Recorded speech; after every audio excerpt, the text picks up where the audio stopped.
পিঠ উন্মুক্ত করে উপর হয়ে শুয়ে আছে মৌপ্রিয়া। রক্তে পিঠ লাল হয়ে আছে, ফুপিয়ে ফুপিয়ে কাটছে ও। প্রচন্ড মারের চোটে শরীরের বেহাল দশা, ব্যথায় দাঁত মুখ খিচিয়ে আসছে প্রায়। হঠাৎ পেছনে কেউ গরম কিছু একটা ছোঁয়াতে মৌপ্রিয়া ব্যথায় গগন বিদারী চিৎকার করে উঠল, কান্না কণ্ঠে বলল, আল্লাহ গো, পুড়ে গেল গো, উফ, জ্বলে গেল। মাহমুদা বেগম বাম হাতের চোখের পানি মুছতে মুছতে বললেন, মৌমা, একটু ধৈর্য ধর, তোর পিঠের রক্তগুলো পরিষ্কার করে দেই। মৌপ্রিয়া দাঁত মুখ খিচিয়ে উপর হয়ে শুয়ে আছে। একটু আগে মাহমুদা বেগমের স্বামী বলতে গেলে ময়ের সৎ বাবা লথিবুদ্দির প্যান্টের বেল দিয়ে পিটিয়েছেন। অপরাধ ছিল ভুলবশত মৌ বসার করে মেহমানদের সামনে চলে গেছিল। মাহমুদা বেগম আস্তে আস্তে মেয়ের পিঠে স্যাবলন লাগাচ্ছেন। কাটা জায়গায় স্যাবলন লাগাতেই চলে যাচ্ছে। বুক ফেটে চিৎকার আসছে, কিন্তু চিৎকার করলে আবার মার খেতে হবে। পুরো পিঠের রক্ত পরিষ্কার করে মাহমুদা বেগম ব্যথানাশক ওষুধ লাগিয়ে দিলেন। কাঁদতে কাঁদতে মৌ ঘুমিয়ে গেছে। মাহমুদা বেগম মমতা ভরে ওর মাথায় হাত বুলিয়ে চলে গেলেন। এটা নিত্যকার কাহিনী। প্রতিদিনই ওকে মার খেতে হয়। আপন মা হয়েও মাহমুদা বেগম মেয়ের জন্য কিছুই করতে পারে না, এতটাই অসহায় তিনি। মৌপ্রিয়ার যখন 5 বছর বয়স তখন ওর বাবা ক্যান্সারে মারা যায়। মাহমুদা বেগম চেয়েছিলেন আর বিয়ে করবেন না, একমাত্র মেয়েকে নিয়ে জীবন পার করবেন, কিন্তু তার চাওয়া পূরণ হলো না। 3 মাসের মাথায় ভাইদের জোড়াজড়িতে বিয়েতে রাজি হতে হয়। যেহেতু বাবা মা নেই, সেহেতু ভাইদের কথাই মানতে হয়। বিয়ের সময় কথা হয় মৌপ্রিয়াও মায়ের সাথে থাকবে। প্রথমে এই শর্ত শ্বশুরবাড়ির লোকেরা মেনে নিলেও পরে মৌপ্রিয়াকে সহ্য করতে পারত না কেউ। ছোটবেলা থেকে মৌ অবহেলা, অপমান, মারধর এগুলোর সাথে খুব ভালো করে পরিচিত। 3 বেলা খাবার না জুটলেও মায়েরটা জুটে যেত। তবুও নিশুতের রাতে মা যখন বুকের মধ্যে জড়িয়ে রাখতো তখন সব কষ্ট ভুলে যেত মৌ, কিন্তু বেশিক্ষণ থাকতে পারতো না মায়ের কোল জুড়ে। ময়ের দম বন্ধ লাগে এই বাড়ির আবহাওয়া। দূরে কোথাও মাকে নিয়ে চলে যেতে ইচ্ছে করে, মায়ের কষ্ট ময়ের সহ্য হয় না। সারাদিন বাড়ির প্রত্যেকটা কাজ করে রাতে মদ্যপ স্বামীর খায়েশ পূরণ করতে হয়, না পারলে তাকে চাবুকের আঘাত তো আছে। মধ্যরাতে মায়ের আঘাতে মায়ের আত্মচিৎকার ময়ের মরে যেতে ইচ্ছে করে। নিজের মায়ের অসহায়ত্ব দেখার চেয়ে মরে যাওয়া ভালো, কিন্তু পরক্ষণে মায়ের কথা চিন্তা করে মৌ আর সাহস পায় না মরার। ঘুমের ঘরে পেটে কারো নোংরা স্পর্শে মৌ ধরফরিয়ে উঠে যায়। সামনে থাকা লোকটাকে দেখে ভয় পেয়ে যায়। এই লোকটার সম্পর্কে ময়ের সৎ চাচাতো ভাই রাশেদ। ও যখনই সুযোগ পায় মৌয়ের সাথে অসভ্যতা করতে ছাড়ে না, আর সবাইকে বলে বেড়ায় ও নাকি মৌকে বিয়ে করবে। কিন্তু মৌ লোকটাকে প্রচন্ড ঘৃণা করে। একে বিয়ে করার চেয়ে কলা গাছের সাথে ফাঁস দেওয়া ভালো। কত মেয়ে জীবন নষ্ট করছে আল্লাহ ভালো জানে। এলাকায় বেশ দাপট থাকায় কেউ কিছু বলে না তাদের। রাশেদ মৌয়ের ভীত সন্তুষ্ট মুখ দেখে বিশ্রী এক হাসি দিয়ে বলল, আমারে ভয় পাস কেন মৌ? তোকে তো আমি বিয়ে করব। অবশ্য স্বামীকে কি কেউ ভয় পায়? মৌ কিছু বলল না, গুটিসুটি মেরে বসে নিচের দিকে তাকিয়ে রইল। রাশেদ মৌয়ের হাত পায়ে মারের দাগ লক্ষ্য করে নেকা আফসোসের স্বরে বলল, চাচা আবার তোর মারছে না? থাক, কান্দিস না। তুই আমার বউ হলে কেউ তোর মারতে পারবো না। এটা বলেই রাশেদ ধপ করে মৌয়ের এক হাত চেপে ধরে। আতঙ্কে মৌ বারবার হাত ছাড়াতে চাচ্ছে, কিন্তু রাশেদ খুব শক্ত করে হাত চেপে ধরে রেখেছে। এরই মধ্যে মাহমুদা বেগম চলে এলেন। রাশেদকে দেখে থমথমে গলায় বললেন, রাশেদ, এই ঘর থেকে যাও, মৌ এখন খাবে।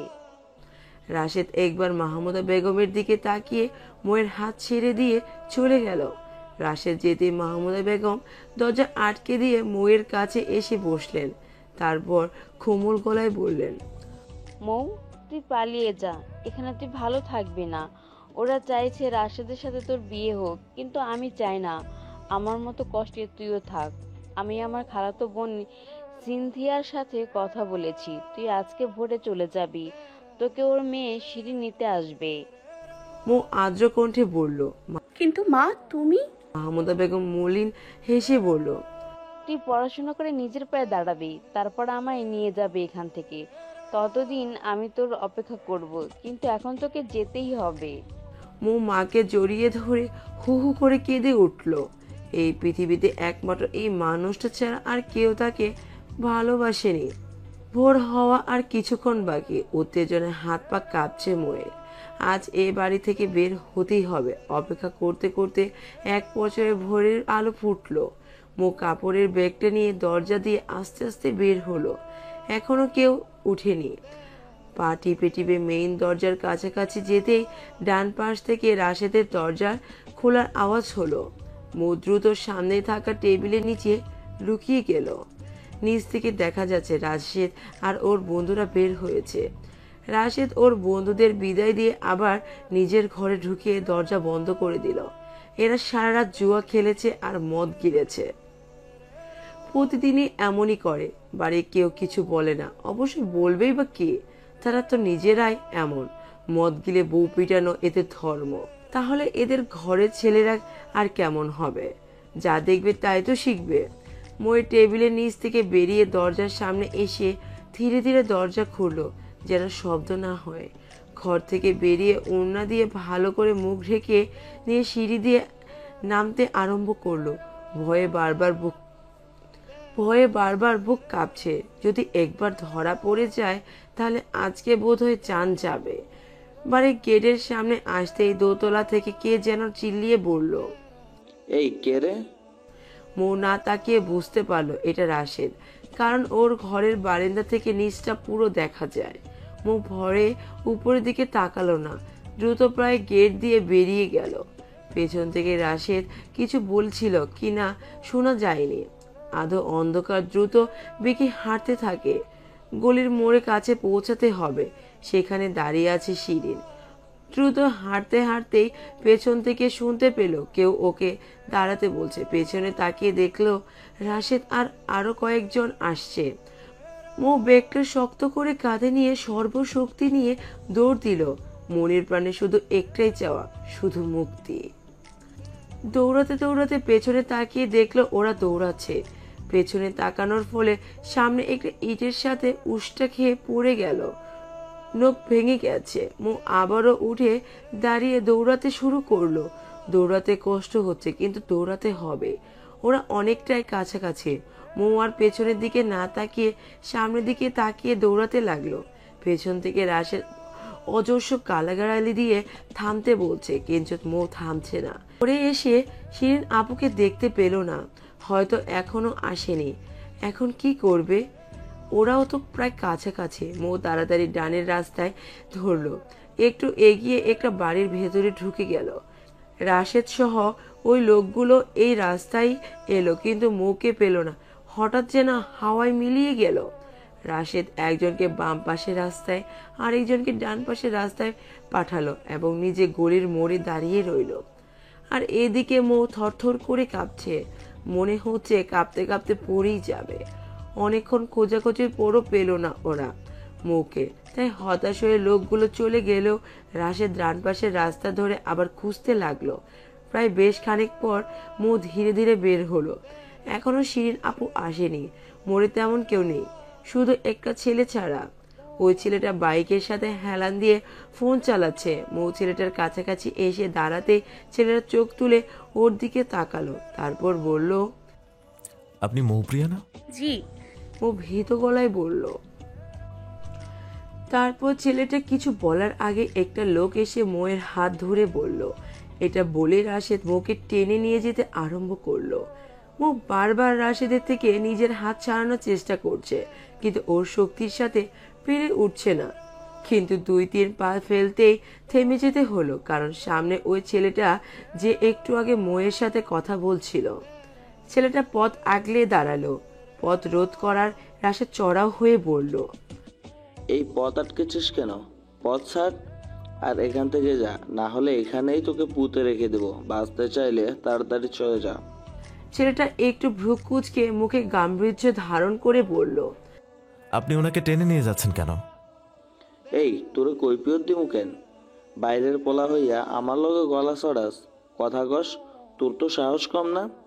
এটা বলে রাশেদ ছেলেটাকে থাপ্পড় মারতে নিলে ছেলেটা সিনেমা স্টাইলে থাপ্পড়টা আটকে ঘুরিয়ে 4টা চড় মারলো। 4 নাম্বার চড়টা মেরে বলল, এই যে তোর এলাকায় দাঁড়িয়ে তোকে চরও দিয়ে দিলাম, যা তোর বাপদাদা 14 গোষ্ঠীকে ডাক দে, দেখি কে আমার কি বালটা ফালায়। রাশেদ 4টা চড় খেয়ে রাগে অপমানে রক্ত চক্ষু নিয়ে ছেলেটার দিকে তাকিয়ে বলল, তুই দাঁড়া, তোর আজকে কোপাইতে না পারলে আমার নাম রাশেদ না। রাশেদের কথা শুনে ছেলেটা কৌতুকে হেসে টিটকিরি দিয়ে বলল। চাইলে তোর নাম কি দিবি? রাশেদ রাগটা হজম করে মৌকে টেনে নিয়ে যেতে চাইলে ছেলেটা নিজের একটা হাত দিয়ে ময়ের হাত ধরে বলল, ওনাকে না, তুই একা গিয়ে তোর চেলাপেলা 14 গোষ্ঠী নিয়ে আয়, আমি এখানেই দাঁড়াইছি। রাশেদ ময়ের হাত ছেড়ে দিয়ে একবার ছেলেটার দিকে তাকিয়ে দ্রুত পায়ে হাঁটা ধরল। আজকে এই ছেলের রাশ না ফেলে দিতে পারলে আজীবন মাথা ন্যাড়া করে রাখবে, মনে দৃঢ় প্রতিজ্ঞা করলো। এদিকে রাশেদ অনেকটা দূরে চলে যাওয়ায় পর ছেলেটা বাইকে এসে বসে মুখে বলল, হা করে কি দেখছেন? তাড়াতাড়ি বাইকে উঠুন, ওরা চলে এলে আর যা যাবে না। মৌ ইতস্তত করতে করতে বলল। আমি আপনার সাথে যাব কেন? ছেলেটা বলল, কারণ আমাকে শিরিন ভাবি পাঠিয়েছে, বলেছে আপনাকে নিয়ে যেতে। মৌ বিশ্বাস করতে পারল না। হতে তো পারে ছেলেটা মেয়ে পাচারকারী, ওকে ধরে নিয়ে পাচার করে দিবে। এগুলো ভেবেই মৌ বড় একটা ঢোক খেল। ময়ের মুখে অভিব্যক্তি বলে দিচ্ছে সে ছেলেটাকে বিশ্বাস করছে না। নিজেকে বিশ্বাস করানোর জন্য ছেলেটা নিজের ফোন থেকে একটা ছবি বের করে দেখিয়ে বলল, এ দেখুন, আমি আর ভাবি। ও হাতে নিয়ে দেখলো আসলে ছেলেটার সাথে শিরিন আপুর ছবি। আপু আগে থেকে একটু মোটা হয়েছে। মো ওনাকে আরো 2 বছর আগে দেখেছে, তখন চিকনি ছিল। ছেলেটা মোয়ের হাত থেকে ফোনটা নিয়ে বলল, এবার তো আসুন প্লিজ। ওরা আসলে 4টা চরের বদলে কিন্তু 4টা চরের বদলে আমাকে 400 টুকরো করবে। ছেলেটার কথাটা কিছুটা অসহায় শোনা গেল। মোয়ের হাসি পেল। ছেলেটার কথাটা কিছুটা অসহায় শোনা গেল। মোয়ের হাসি পেল। তখন তো কি বড় বড় গলায় বলেছিল 14 গোষ্ঠী নিয়ে আসতে, আর এখন হাওয়া বের হচ্ছে। তবে হাসি আসলেও এই সিরিয়াস সময় মৌ হাসলো না। ছেলেটার পেছনে উঠে বসলো। কিন্তু বাইক স্টার্ট দেওয়ার আগে রাশেদ আর আরো কয়েকজনকে দেখা যাচ্ছে হাটে লাঠি ঠেলা। ওদের দেখে ছেলেটা কাল বিলম্ব না করে বাইক স্টার্ট দিয়ে দিল। তারপর পেছনে তাকিয়ে দাঁত বের করে হেসে ওদের এক পলক দেখে সামনে তাকিয়ে ছেঁড়া গলায় গান ধরলো।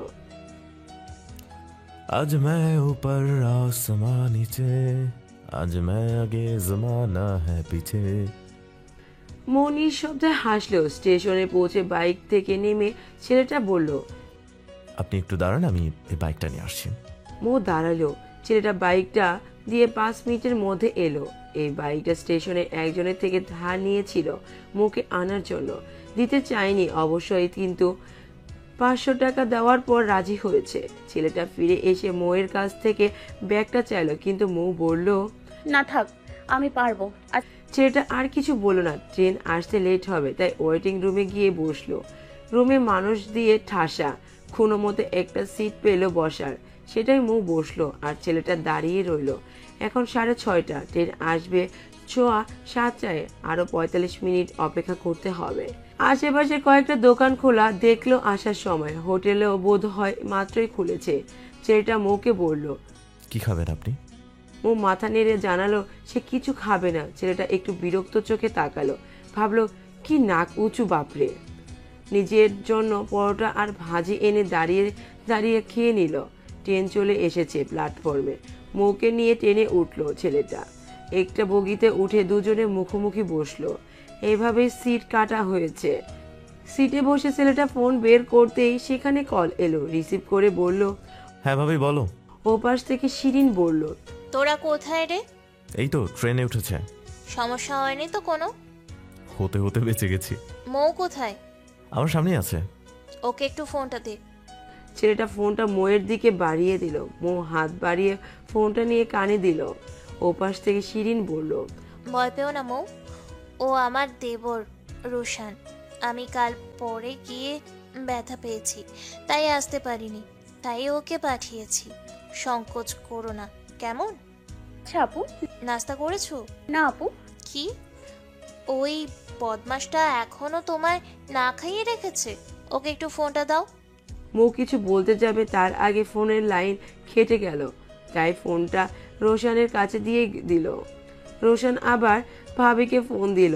ফোন রিসিভ করে শিরিন বলল, এই বদমাস, ওকে এখনো না খাইয়ে রাখলি কেন? রোশান মুখ বাঁকা করে মৌয়ের দিকে তাকিয়ে বলল, তোমার বোন যে না কুচু, আমি জিজ্ঞেস করেছিলাম কিছু খাবে কিনা, কিন্তু সে না বললো। গাধা, ও এমনি ভয় পেয়ে আছে তাই না করেছে। যা, ওকে নাস্তা কিনে দে। আচ্ছা দিচ্ছি, এবার না খেলে আমি কিন্তু কিছু জানি না। খাবে খাবে। ফোন রেখে রোশান ট্রেন থেকে নামলো নাস্তা কেনার জন্য। আর মাত্র 5 মিনিট আছে ট্রেন ছাড়ার। রোশান দৌড়ে হোটেলে গেল, কিন্তু এখানে সিরিয়াল কোনো মতে মানুষকে ঠেলে ঠুলে নাস্তা কিনে আবার দৌড়ে ট্রেনে ফিরে এলো। ট্রেন আস্তে আস্তে চলতে শুরু করেছে। রোশান বগিতে ফিরে মৌকে নাস্তার প্যাকেটটা দিল। মৌ প্যাকেট হাতে নিল, কিন্তু সংকোচের জন্য খেতে পারলো না।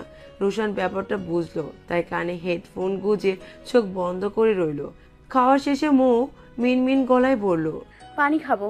এই কিন্তু রোশান শুনতে পেল না কানে হেডফোন থাকায়। এখন ওকে ডাকবে কিভাবে সেটাই ভাবছে মৌ। ভেবে না পেয়ে আর ডাকলো না। এদিকে এতক্ষণ হয়ে যাওয়ায় বড় মৌ ডাকছে না দেখে রোশান নিজেই তাকালো। দেখলো মৌ চুপচাপ বাইরের দিকে তাকিয়ে আসছে। আশ্চর্য, পানি খেয়ে তো ডাকলো না, এত ভয়, এত সংকোচ। রোশান একটু আগে কিনে আনা পানির বোতলটা মৌয়ের দিকে বাড়িয়ে দিল। মৌ হাত থেকে নিয়ে পানি পান করে রেখে দিল নিজের কাছে। এরপর আর তেমন কোনো কথা হয়নি। মৌ ট্রেনের জানালা দিয়ে চাই করে ছুটে চলা প্রকৃতি দেখতে ব্যস্ত, আর রোশান ঘুমাতে। সিটে হেলান দিয়ে সে ঘুমাচ্ছে। বাইরে থেকে মিষ্টি একটা বাতাস শুয়ে যাচ্ছে ওর মুখমণ্ডলে। সামনের দিকে চুল বড় বড় কপালে এসে পড়েছে। ছেলেটা বোধহয় ঘুমাতে ঘুমাতে হাসে।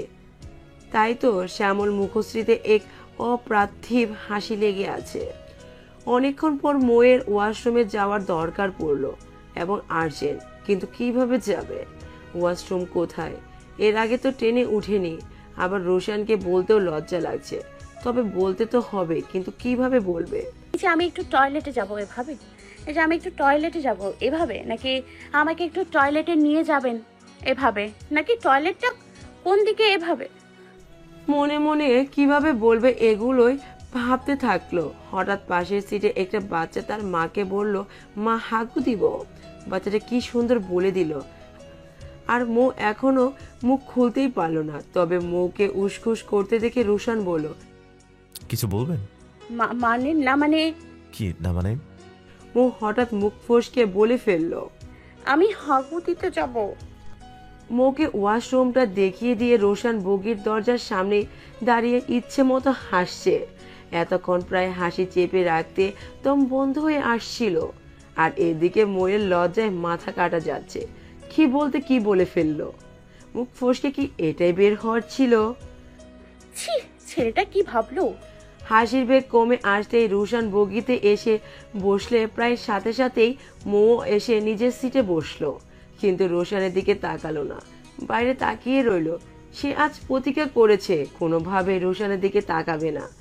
রোশান প্রথম কয়েকবার তাকালো, এরপর আর তাকালো না। নিজের ফোন নিয়ে ব্যস্ত হয়ে পড়লো। সারা রাস্তা আর কোনো কথা হয়নি। সিলেট স্টেশনে এসে যখন থামলো তখন 1:30 বাজে। রোশান মৌকে নিয়ে ট্রেন থেকে নেমে একটা হোটেলে ঢুকলো। তারপর 2 প্লেট কাচ্চি অর্ডার দিল। একটু পরে 2 প্লেট কাচ্চির সামনে চলে এলো। রোশান হাত ধুয়ে খাওয়া শুরু করলো। সংকোচ হওয়ার সত্ত্বেও মৌ খাওয়া শুরু করলো। রোশান আগে খাওয়া শেষ করে বিল দিয়ে একটু বসলো মৌয়ের জন্য, কারণ মৌ এখনো খাওয়া শেষ হয়নি। যেন কোনো অস্বস্তি না হয় তাই ফোনে মনোযোগ দিল। খাওয়া শেষে মৌকে নিয়ে মেইন রোডে এসে একটা রিক্সা ঠিক করলো। প্রথমে ওকে উঠতে দিল। মৌ রিক্সায় উঠে মাঝখানে দিয়ে নিজের ব্যাগটা রাখলো। তাই দেখলে রোশন ভ্রু কুঁচকে বলল, পুরো রিক্সায় যদি আপনি আর আপনার ব্যাগই বসেন তাহলে আমি বসবো কোথায়? কি মেয়ে রে বাবা। মুখ কালো করে বেগটা কুলে নিয়ে নিল, চেপে বসলো। একটু পর রোশন পাশে বসলো। এইটুকু রিক্সার মধ্যে এমনভাবে চেপে বসেছে যেন একটু ঝাঁকি খেলে রাস্তায় পড়ে যাবে। রোশন বিরক্ত মুখে কয়েকবার ঠিক হয়ে বসতে বললেও আগের অবস্থায় রইল। রিক্সা চলতে চলতে হঠাৎ একটা ঝাঁকি খেতেই পড়ে যেতে নিল। রোশন পেছন থেকে তড়িৎ গতিতে এর দু বাহু চেপে ধরল। ঘটনার আকস্মিকতায় মোয়ের আত্মা শুকিয়ে গেছে। রোশন ওকে ধরে সিটে বসালো, তারপর রুষ্ট হয়ে বলল, এই জন্যই বারবার বলেছিলাম ঠিক হয়ে বসুন। না, আমার কথা কেন শুনবেন? আপনার তো পড়ে গিয়ে ভর্তা হওয়ার ইচ্ছে ছিল, এখন পড়ে গেলে পুরো ভর্তা হয়ে যেতেন। মিনমিন গলায় বলল, সরি। রোশন বিরক্ত মুখে একবার চাইলো, কিছু বলল না। বাসার সামনে ভাড়া মিটিয়ে মৌকে নিয়ে ভেতরে গেল। ড্রয়িং রুমে শিরিন আপু আর ওনার শাশুড়ি বসে আছে। মৌকে দেখে শিরিন উঠে গিয়ে ওকে জড়িয়ে ধরে বলল, আসতে কোনো অসুবিধা হয়নি তো? মৌ কিছু বলার আগে রোশন বলল, হবে কিভাবে, আমি আছি না। 7 সমুদ্র 13 নদী পার করে তোমার বোন নিয়ে আসছি। মহৎ কার্য করিয়াছেন আপনি। এখন যান, ঘরে যান। আপনার বন্ধু আসিফ আর সিয়াম এসেছে। কখন আসলো ওর? একটু আগেই এসেছে, তোর রুমে বসে আছে। আচ্ছা, আমি রুমে যাচ্ছি। এটা বলে রোশন নিজের রুমের দিকে যেতে যেও আবার ফিরে এলো, বলল, দাঁড়াও 1 মিনিট। তোমার থেকে আজকের আর ওই দিন মিলিয়ে 2000 টাকা পাই, আমার 2000 দাও। আজকে হাতে টাকা নেই রে ভাই, তোর ভাইয়ের থেকে নিয়ে দেব। তুমি সবসময় এমন করো ভাবি, দিবে বলে আর দাও না। আচ্ছা যা, এবার দিব। মনে থাকে জানো, তোমার জামাইয়ের থেকে নিয়ে দিবা কিন্তু। শিরিন হেসে বলল, আচ্ছা। রোশন নিজের রুমে চলে গেল। রোশন যেতেই শিরিন মৌকে বলল, যাও, তুমি শাওয়ার নিয়ে ফ্রেশ হয়ে নাও, তারপর খাবে। আপু আমি খেয়ে আসছি তো। রুশান ভাইয়া বিরিয়ানি খেয়েছে। মৌয়ের কথা শুনে শিরিন কিছু বলতে যাওয়ার আগে শিরিনের শাশুড়ি রুনা বেগম বললেন, তো কি হয়েছে, আবার খাবে? যাও, হাত মুখ ধুয়ে আসো। মধু মাথা নাড়িয়ে সন্তপনে চলে গেল শিরিন দেখিয়ে দেওয়া ঘরে। একদম রোশনের পাশেরটাই ওর ঘর। ঘরে এসে ব্যাগটা গোছানোর খাটের উপর রেখে সেখান থেকে একটা 3 পিস বের করে গোসল করতে চলে গেল। মা, বললাম না আমি বিয়ে করব না, তুমি তবুও আমায় জোর করছো কেন? ফারুল প্রচন্ড বিরক্তির সহিত বলল, দেখ, মা ছেলের ভালোবাসা, ভালো চাকরি করে, স্বভাব চরিত্র ভালো, বংশও ভালো, তুই না করিস না। ভালো সম্বন্ধ পাওয়া মুশকিল আজকালের জামানায়, তাই ভালো সম্বন্ধ হাতছাড়া করতে নাই।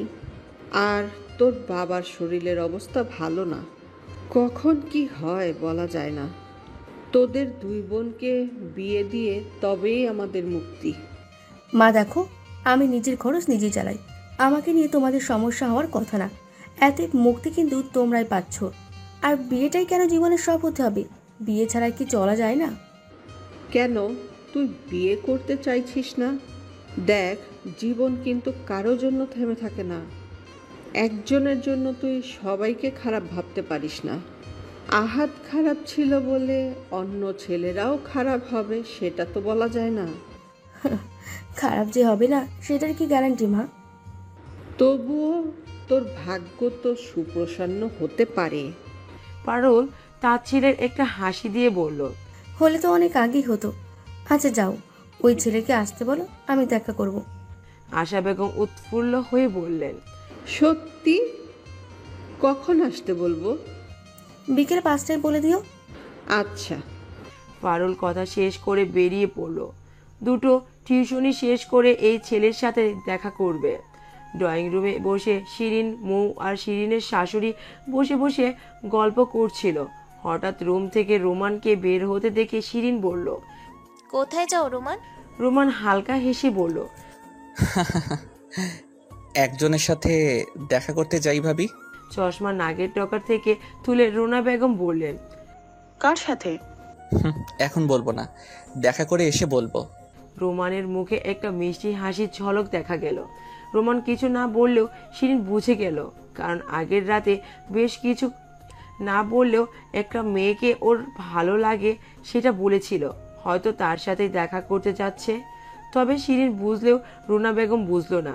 গোয়েন্দাগিরির উদ্দেশ্যে আরো কিছু জিজ্ঞেস করতে নিলেই শিরিন থামিয়ে দিয়ে বলল, থাক মা, যেতে দিন, ও এসে বলুক। এখন বোধ হয় ওর দেরি হচ্ছে, তাই না রোমান? এটা বলে রোমানের দিকে দাঁত কেলিয়ে একটা হাসি দিল। রোমান একটু লজ্জা পেয়ে বলল, আসছি আমি।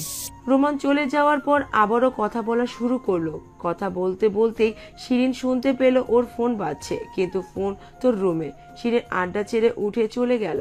শিরিন যাওয়ার 2 মিনিট পর রুনা বেগমও চলে গেল পান খাওয়ার জন্য। মৌ একাই ড্রয়িং রুমের সোফায় বসে রইল। আচমকা মৌয়ের পাশের সোফায় রোশান এসে বসলো। টি টেবিলে রাখা রিমোট দিয়ে টিভি চালালো। চ্যানেল পাল্টাতে পাল্টাতেই শিহান এসে চাচার কোলে এসে বসে পড়ল। রোশান ভাতিজাকে আদর করলো। শিহান কৌতূহলী দৃষ্টিতে একবার মৌয়ের দিকে তাকিয়ে চাচাকে জিজ্ঞেস করলো, চাচু, এই মেয়েটা কে? রোশান ভাতিজার চুলে আঙ্গুল চালাতে চালাতে কানে কানে বলল, এটা হলো তোমার পটি খালামণি। চাচার কথা শুনে শিহান হেসে দিল। চাচা ভাতিজা দুজনেই হাসছে। তারপর আবারও রোশান কানে কানে বলল, শিহান, এটা কিন্তু কাউকে বলবা না, ঠিক আছে? শিহান মাথা নাড়িয়ে সায় দিয়ে আবারও চাচা ভাতিজা একযোগে হাসা শুরু করলো। আর এদিকে চাচা ভাতিজা এমন হাসাহাসির কারণ বুঝতে না পেরে মুখ ভুকুচকে তাদের দিকে তাকিয়ে আছে। কেমন আছেন? ভালো না থাকলে দেখা করতে আসতাম না অবশ্যই। হ্যাঁ, তা তো অবশ্যই। কি খাবেন? একটা কোল্ড কফি ব্যাস। রোমান ওয়েটারকে ডেকে একটা পেপসি আর একটা কোল্ড কফির অর্ডার দিল। ওয়েটার চলে যেতে রোমান ভনিতা না করে সরাসরি বলল, আমি আপনাকে পছন্দ করি, বিয়ে করতে চাই। শুনেছি, মা বলেছে।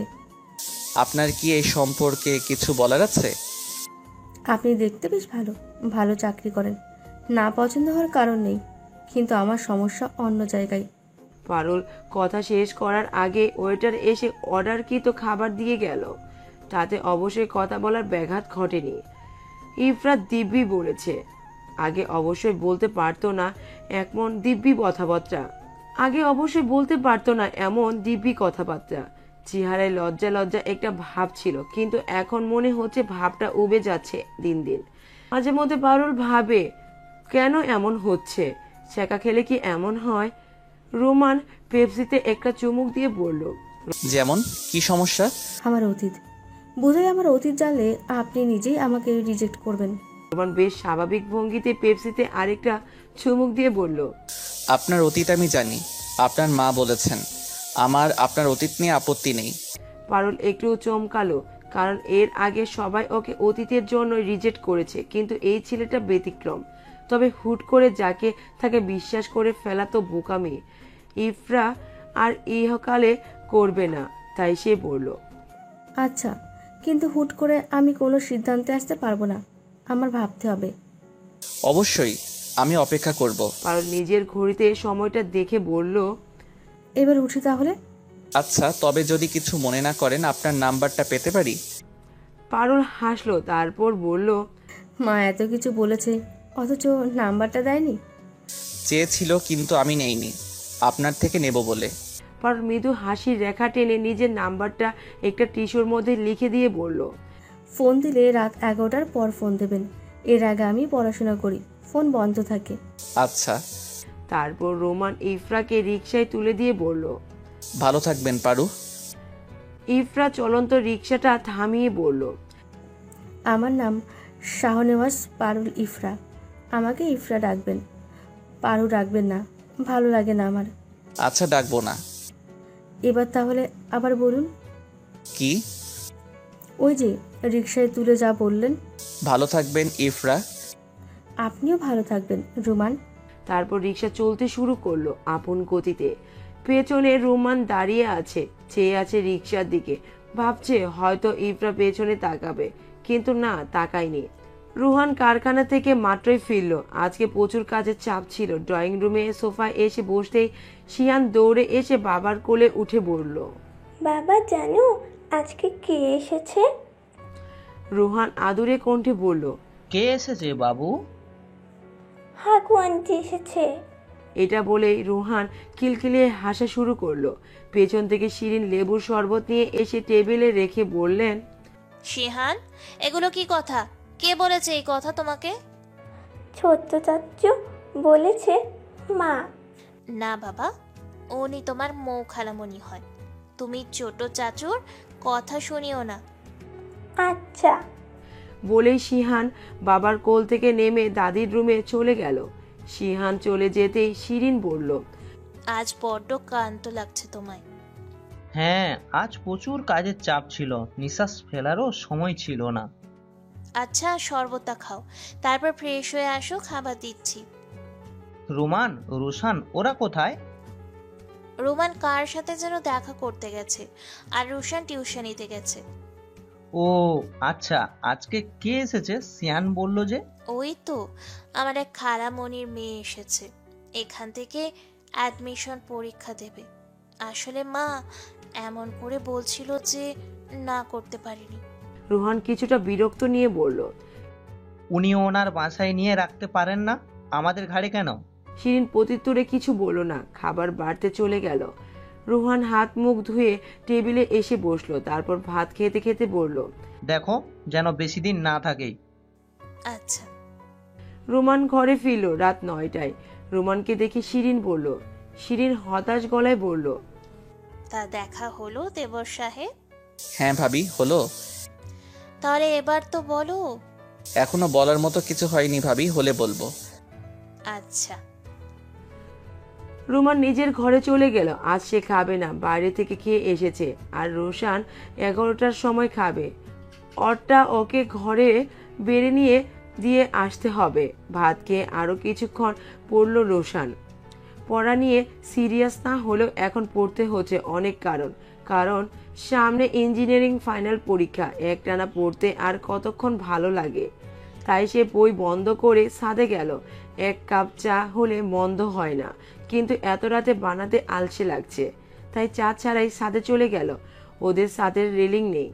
রোশান ছাদের বাইরে দুপা ঝুলিয়ে আকাশের দিকে তাকিয়ে রইল। তবে আজ চারপাশ আলো নেই, ঘুটঘুটে অন্ধকার। আজ অমাবস্যা।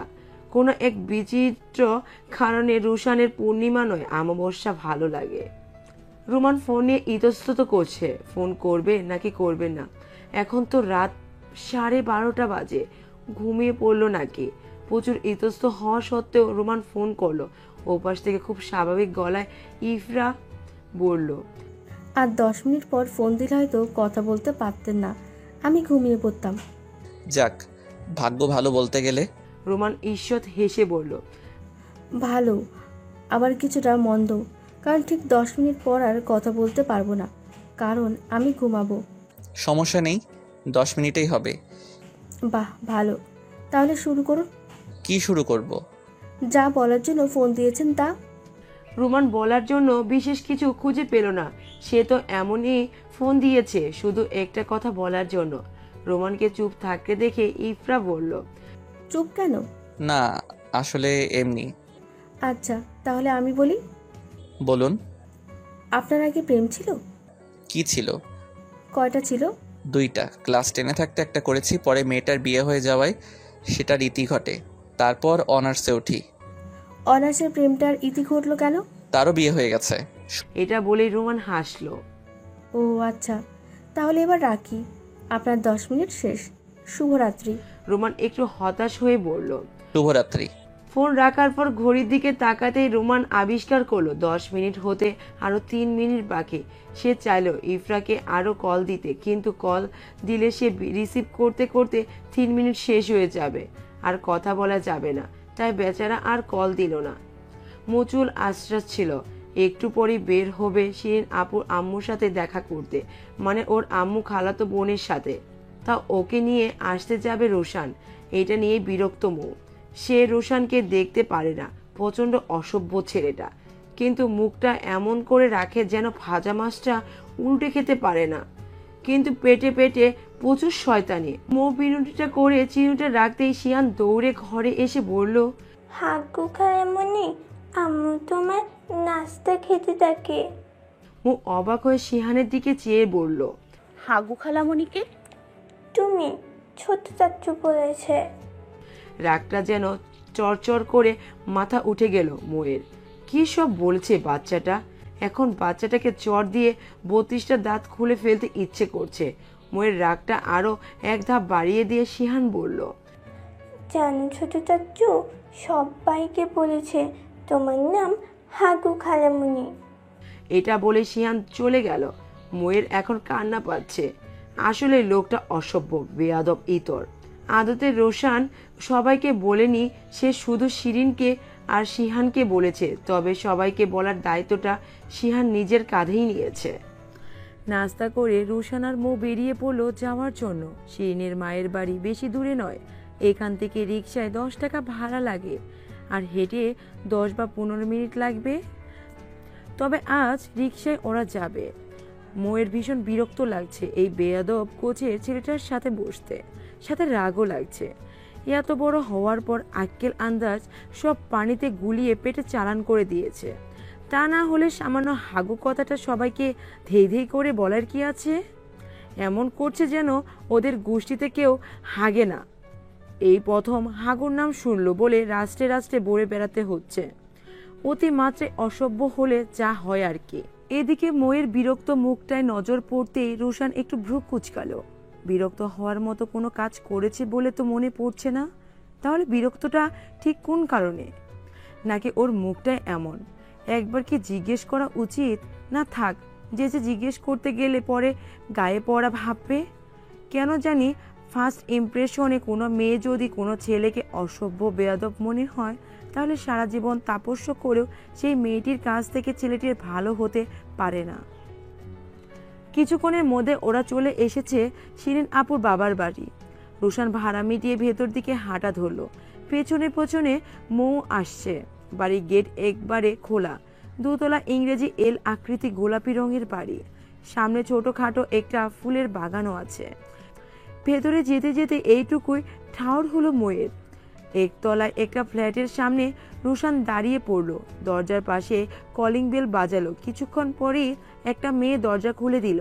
রোশান মেয়েটাকে দেখে সহাস্যে বলল, কি খবর বেআইন সাহেব? এই তো ভালো বিয়া সাহেব। মেয়েটা কথা শেষ করতে না করতেই মধ্যবয়সী এক মহিলা এসে বলল, এসো ভেতরে এসো। রোশান বলার আগে ভেতরে চলে গেছে। তারপর আয়েশ করে একটা সোফায় বসে পড়েছে আর মৌ সংকোচে ধীর পায়ে ভেতরে আসলো। রোশানের সাথে কথা বলা মেয়েটি মৌকে দেখে বলল, তুমি মাহমুদা আন্টির মেয়ে? জানো তো আমার সমবয়সী, আমিও এবার অ্যাডমিশন পরীক্ষা দিব। মৌ সৌজন্যমূলক একটু হাসলো। আসলে মৌ মেয়েটার চেয়ে 1 বছরের বড়। ও গতবার ইন্টার পরীক্ষা দিয়েছে। তারপর ওই রাক্ষসে ফ্যামিলি আর রাশেদের অত্যাচারে আর পড়তে পারেনি। ভেবেছিল পড়া বোধহয় শেষ। না, নিয়তি আরেকবার সুযোগ দিয়েছে ওকে। মেয়েটা বক বক করতে করতে ওকে নিয়ে গিয়ে সোফাতে বসালো। তারপরে হেসে রোশানকে বলল, আজকে কিন্তু থাকতে হবে বিআই সাহেব। না বেআইন সাহেব, আজকে কাজ আছে, আমি একটু পরে চলে যাব। তা হচ্ছে না। এটা বলতে বলতে মেয়েটা ভেতরে চলে গেল। এই রুমে এখন মৌ আর রোশান বসে আছে, তাও একেবারে মুখোমুখি সোফায়। তাই মাঝে মধ্যে না চাইতেও চোখাচোখি হচ্ছে আর দুজনই চোখ ফিরিয়ে নিচ্ছে। এই চোখাচোখি চলতে চলতে সিনথিয়া খালা নাস্তা নিয়ে চলে এসেছে আর ওনার পেছনে ওই মেয়েটা জুসের ট্রে নিয়ে এসে হাজির। রোশান বিনীত ভঙ্গিতে বলল, এত কিছু দরকার ছিল না, কিন্তু মা ওই। আরে না বাবা, তুমি তো আসোই না, তাও আজকে এত দিন পর এলে। আজ কিন্তু থাকতে হবে। না মাই, আজ না, আজকে জরুরি কাজ আছে, অন্য একদিন থাকবো। সিনথিয়া খালা মন খারাপের গলায় বললেন, তুমি সব সময় বাহানা দিয়ে চলে যাও। রোশান একটু লজ্জা মিশ্রিত হাসি দিল। এটা সত্যি, এই বাড়িতে আরো কয়েকবার আসা হলেও থাকা হয়নি। নানা রকম ছুতোয় কেটে পড়েছিল। নাস্তা খেতে খেতে কিছুক্ষণ গল্প করে চলে যাওয়ার জন্য উঠতেই শিরিনের বোন শারমিন টেনে টেনে বলল, থেকে গেলেই পারতেন।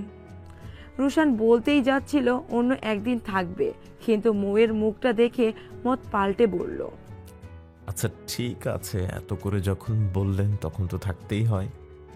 রোশানের কথা শুনে শারমিন খুশি হয়ে বলল, যাক, এতদিন বিআই সাহেব কথা শুনল। আর এদিকে রুশানের না থাকার কথা শুনে মৌ যতটা খুশি হয়েছিল তার চেয়ে বেশি দুঃখী হয়েছে এখন। থাকলেই পারতো শয়তানটা। ধ্যাৎ। মৌয়ের 100 ওয়াট বাল্বের মতো জ্বলে ওঠা মুখটা টুপ করে 0 ওয়াটে নেমে আসতে দেখে রুশানের ভীষণ আনন্দ হচ্ছে। তবে অদ্ভুত কারণে মেয়েটাকে জ্বালাতে রুশানের মজা লাগছে। শারমিন মৌকে নিজের ঘরে নিয়ে গেল। ওর হাত থেকে বেগটা বিছানার উপর রেখে বলল, এটা আমার ঘর, আমরা এখানেই থাকবো একসঙ্গে, অনেক মজা হবে। মৌ কিছু বলল না। সে ঘুরে ঘুরে ঘর দেখতে ব্যস্ত। বেশ সিমসাম আর পরিপাটি ঘর। উত্তরে একটা জানালা আছে, ওখান দিয়ে খোলা মাঠ দেখা যায়। শারমিন মৌকে ড্রয়িং রুমে আসতে বলে চলে গেল। এই মেয়েটা প্রচুর মিশুকে। মাত্র কিছুক্ষণের মধ্যে এতটা ফ্রি হয়ে কথা বলছে। মৌ হলে কখনোই পারতো না। বেশ ইন্ট্রোভার্ট টাইপের সে। বেশ খানিক পর মৌ ড্রয়িং রুমে গেল। শারমিন ওকে দেখে বলল, এত দেরিতে এলে তুমি? আসো বসো। মৌকে নিজের পাশে বসতে বলে সে আবারও বকবক শুরু করলো। আলোচনার সারবস্তু হলো কোনো মুভির কাহিনী। মৌ জীবনে বোধহয় 2 বার না 3 বার, তাও অল্প একটু করে দেখেছে মুভির। প্রথমবার রাস্তার চায়ের দোকানে, এরপর কলেজে একদিন বান্ধবীদের ফোনে। এই তো, এরপর আর মনে পড়ছে না। তাই মৌয়ের এই আলোচনা ইন্টারেস্ট লাগছে না। প্রচণ্ড বোর হচ্ছে সে। কিছুক্ষণ বসে মৌ পাশ থেকে উঠে দাঁড়াতেই শারমিন বলল, কি হলো? কিছু না, আমি একটু রান্নাঘরে যাব, আন্টির সাথে একটু কথা বলে আসি।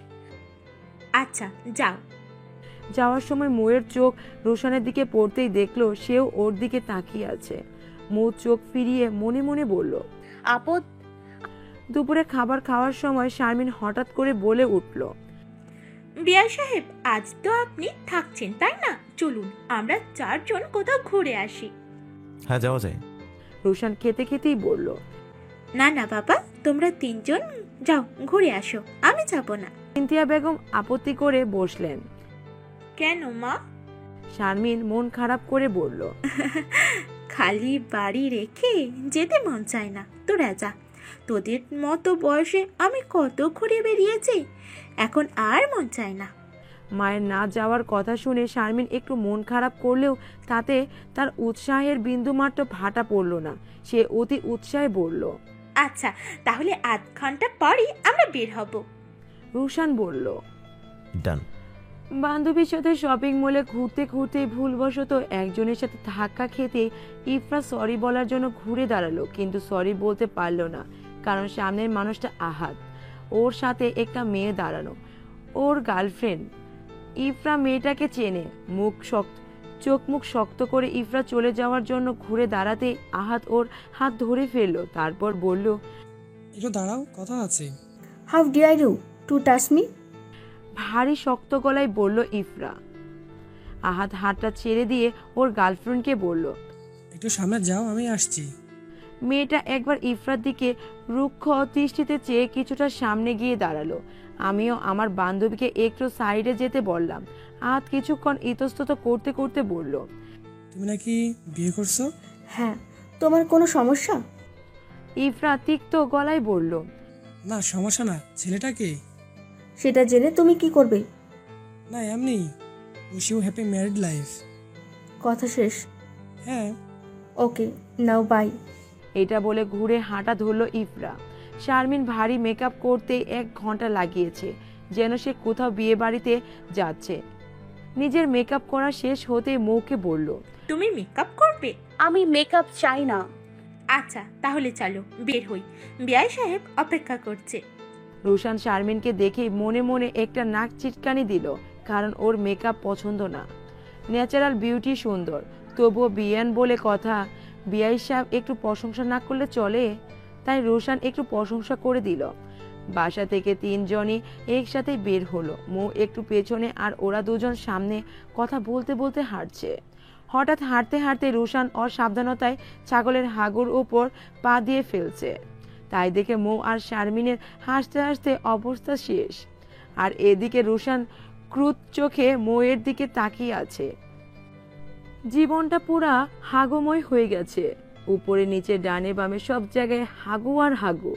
এই মেয়েটার সাথে দেখা হওয়ার পর থেকে এমন হচ্ছে। রুশান নাক মুখ কুচকে এগুলোই ভাবছে আর চুপচাপ হাঁটছে। এদিকে শারমিন ননস্টপ হেসেই যাচ্ছে, তবে মৌ উচ্চস্বরে না হাসলেও মুচকি মুচকি হাসছে। এদের হাসি দেখে রুশানের রাগে গা জ্বলে যাচ্ছে। একটা কিছু পেলেই হলো, হাসি আর বন্ধ হয় না।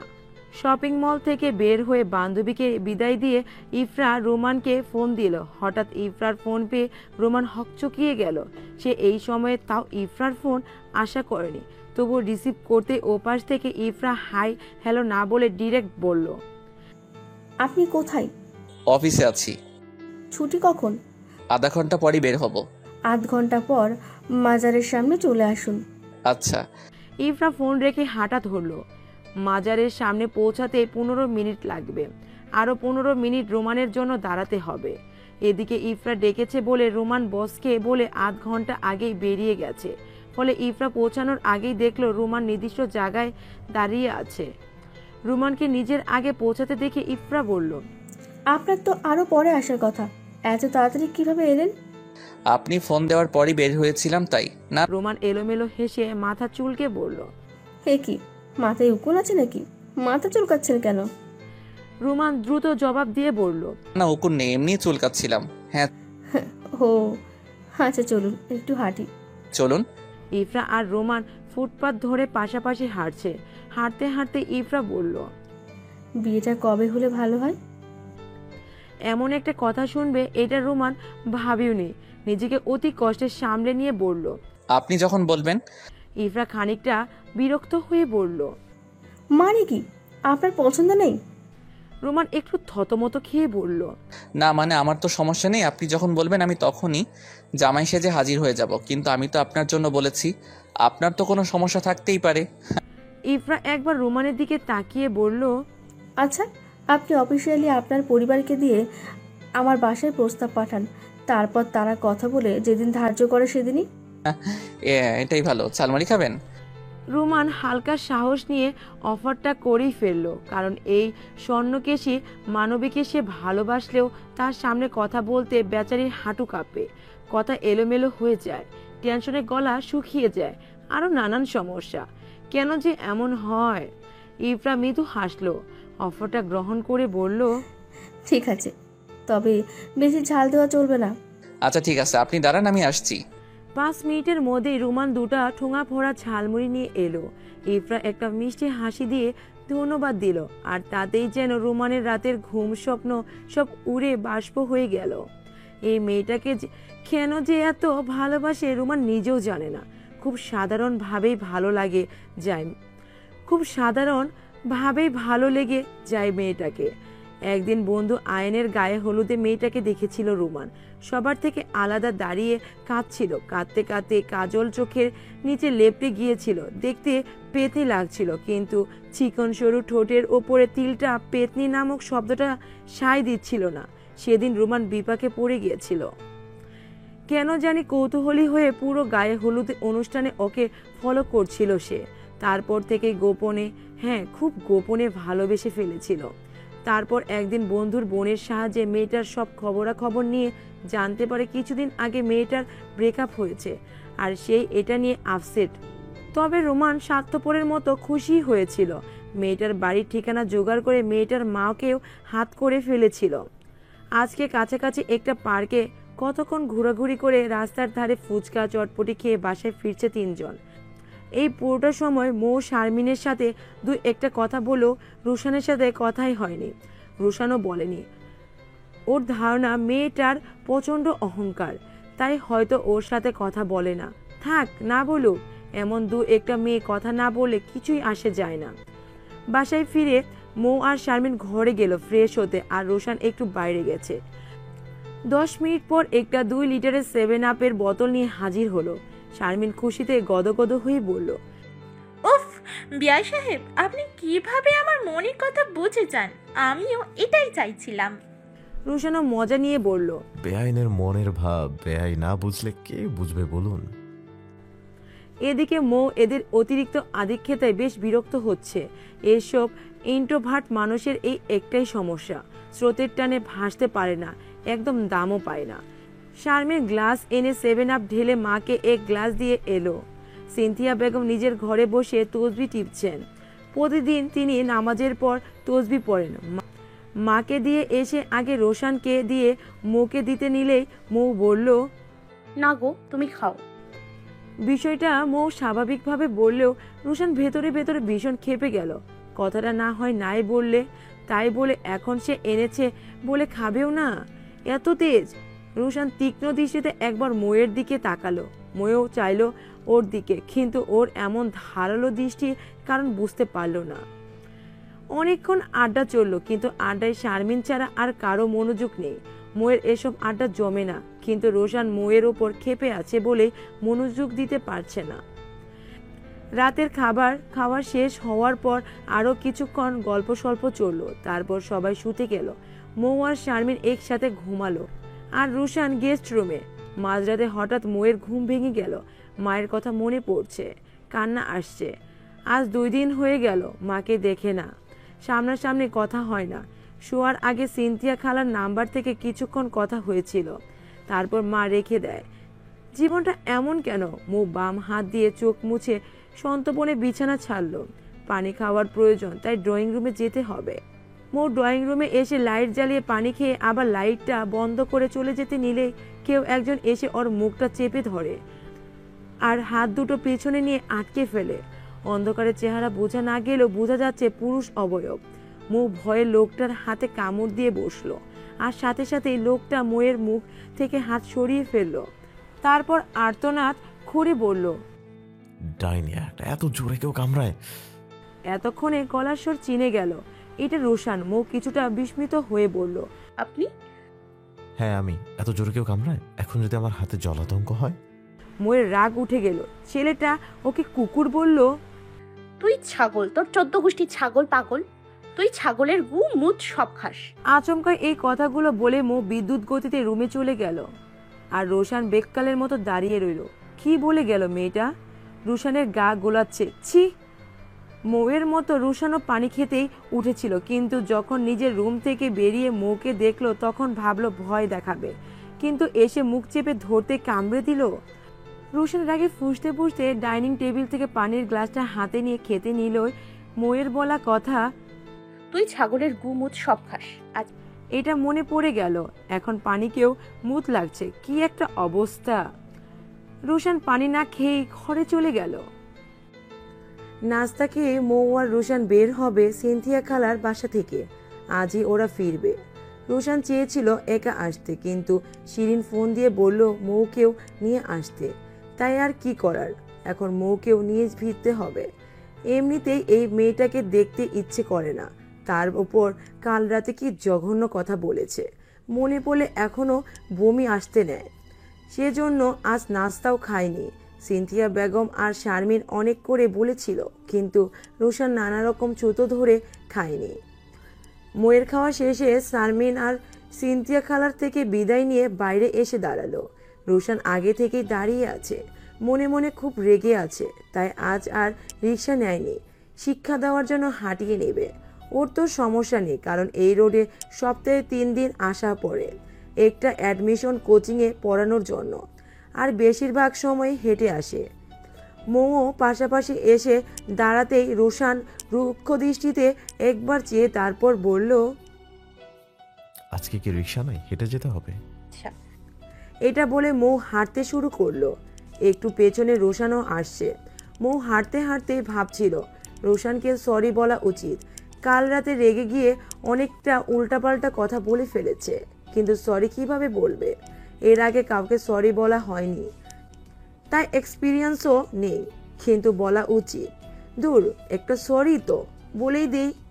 এগুলো ভাবতে ভাবতে মৌ পেছনে ফিরে রোশানের দিকে তাকালো। রোশানও ওর দিকেই তাকিয়েছিল, কিন্তু চোখে চোখ পড়তেই আকাশ বাতাস মাটি পানির সৌন্দর্য দেখতে ব্যস্ত হয়ে পড়ল। মৌ এক বুক সংকোচ নিয়ে মিনমিন গলায় বলল, একটু শুনবেন? রোশান একটু এগিয়ে গিয়ে দায়সারাভাবে বলল, কি? সরি। একটানে এই শব্দটা বলে এখন মৌ এর শান্তি লাগছে, কিন্তু রোশান হালকা ভ্রু নাচিয়ে বলল, কেন?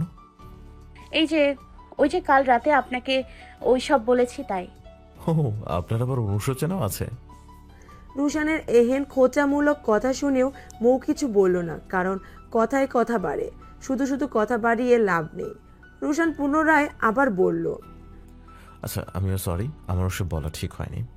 আর আমরা এই টপিক এখানে ক্লোজ করে দিই, হ্যাঁ কি বলেন? আপনি কিন্তু আগে শুরু করেছিলেন। শিহানকে কিন্তু আপনি বলেছিলেন, শুধু শিহান কেন, সবাইকেই বলে বেরিয়েছিলেন। আমি সবাইকে বলিনি, শুধু শিহান আর ভাবিকে বলেছি। যাই হোক, বলছেন তো। আচ্ছা অ্যাগেইন সরি, বাট আমরা আর এই টপিক নিয়ে কোনো কথা বলবো না। আচ্ছা, কিন্তু শিহান যে আমাকে হাগু খালামণি ডাকে, সেটা? আমি ওকে আজকে মানা করে দিব, ও আমার ভীষণ ভক্ত, যা বলি তাই করে। ও, তাহলে তো হলোই। আচ্ছা can I be friend? Rushan এবার বাজিয়ে দেখার জন্য বলল, নিশ্চিত না করে দিবে, এটাই ওর বিশ্বাস। কিন্তু রুশানের বিশ্বাস ভেঙে গেল মৌয়ের উত্তরে। সে বলল, হ্যাঁ যাওয়া যায়, যদিও আপনি বড়, তবু সমস্যা নেই। আচ্ছা তাহলে তুমি করে বলি। এইবার রুশান মনে মনে ভাবছে মৌ হ্যাঁ বলবে, কিন্তু এবার রুশানকে ভুল করে মৌ বলল, না, আপনিটাই ঠিক আছে, তুমিটা একটু বেশি হয়ে যায়, তবে আপনি আমাকে তুমি করেই বলতে পারেন। ঠিক আছে। আচ্ছা তুমি কোন গ্রুপের? আর্টসে। ও, আমি তো সায়েন্সে ছিলাম, এবার ইঞ্জিনিয়ারিং পড়ছি, শেষ বর্ষে আছি। তোমার এইম কি? মাকে মুক্ত করা। রুশান একটু কৌতূহলী হয়ে বলল,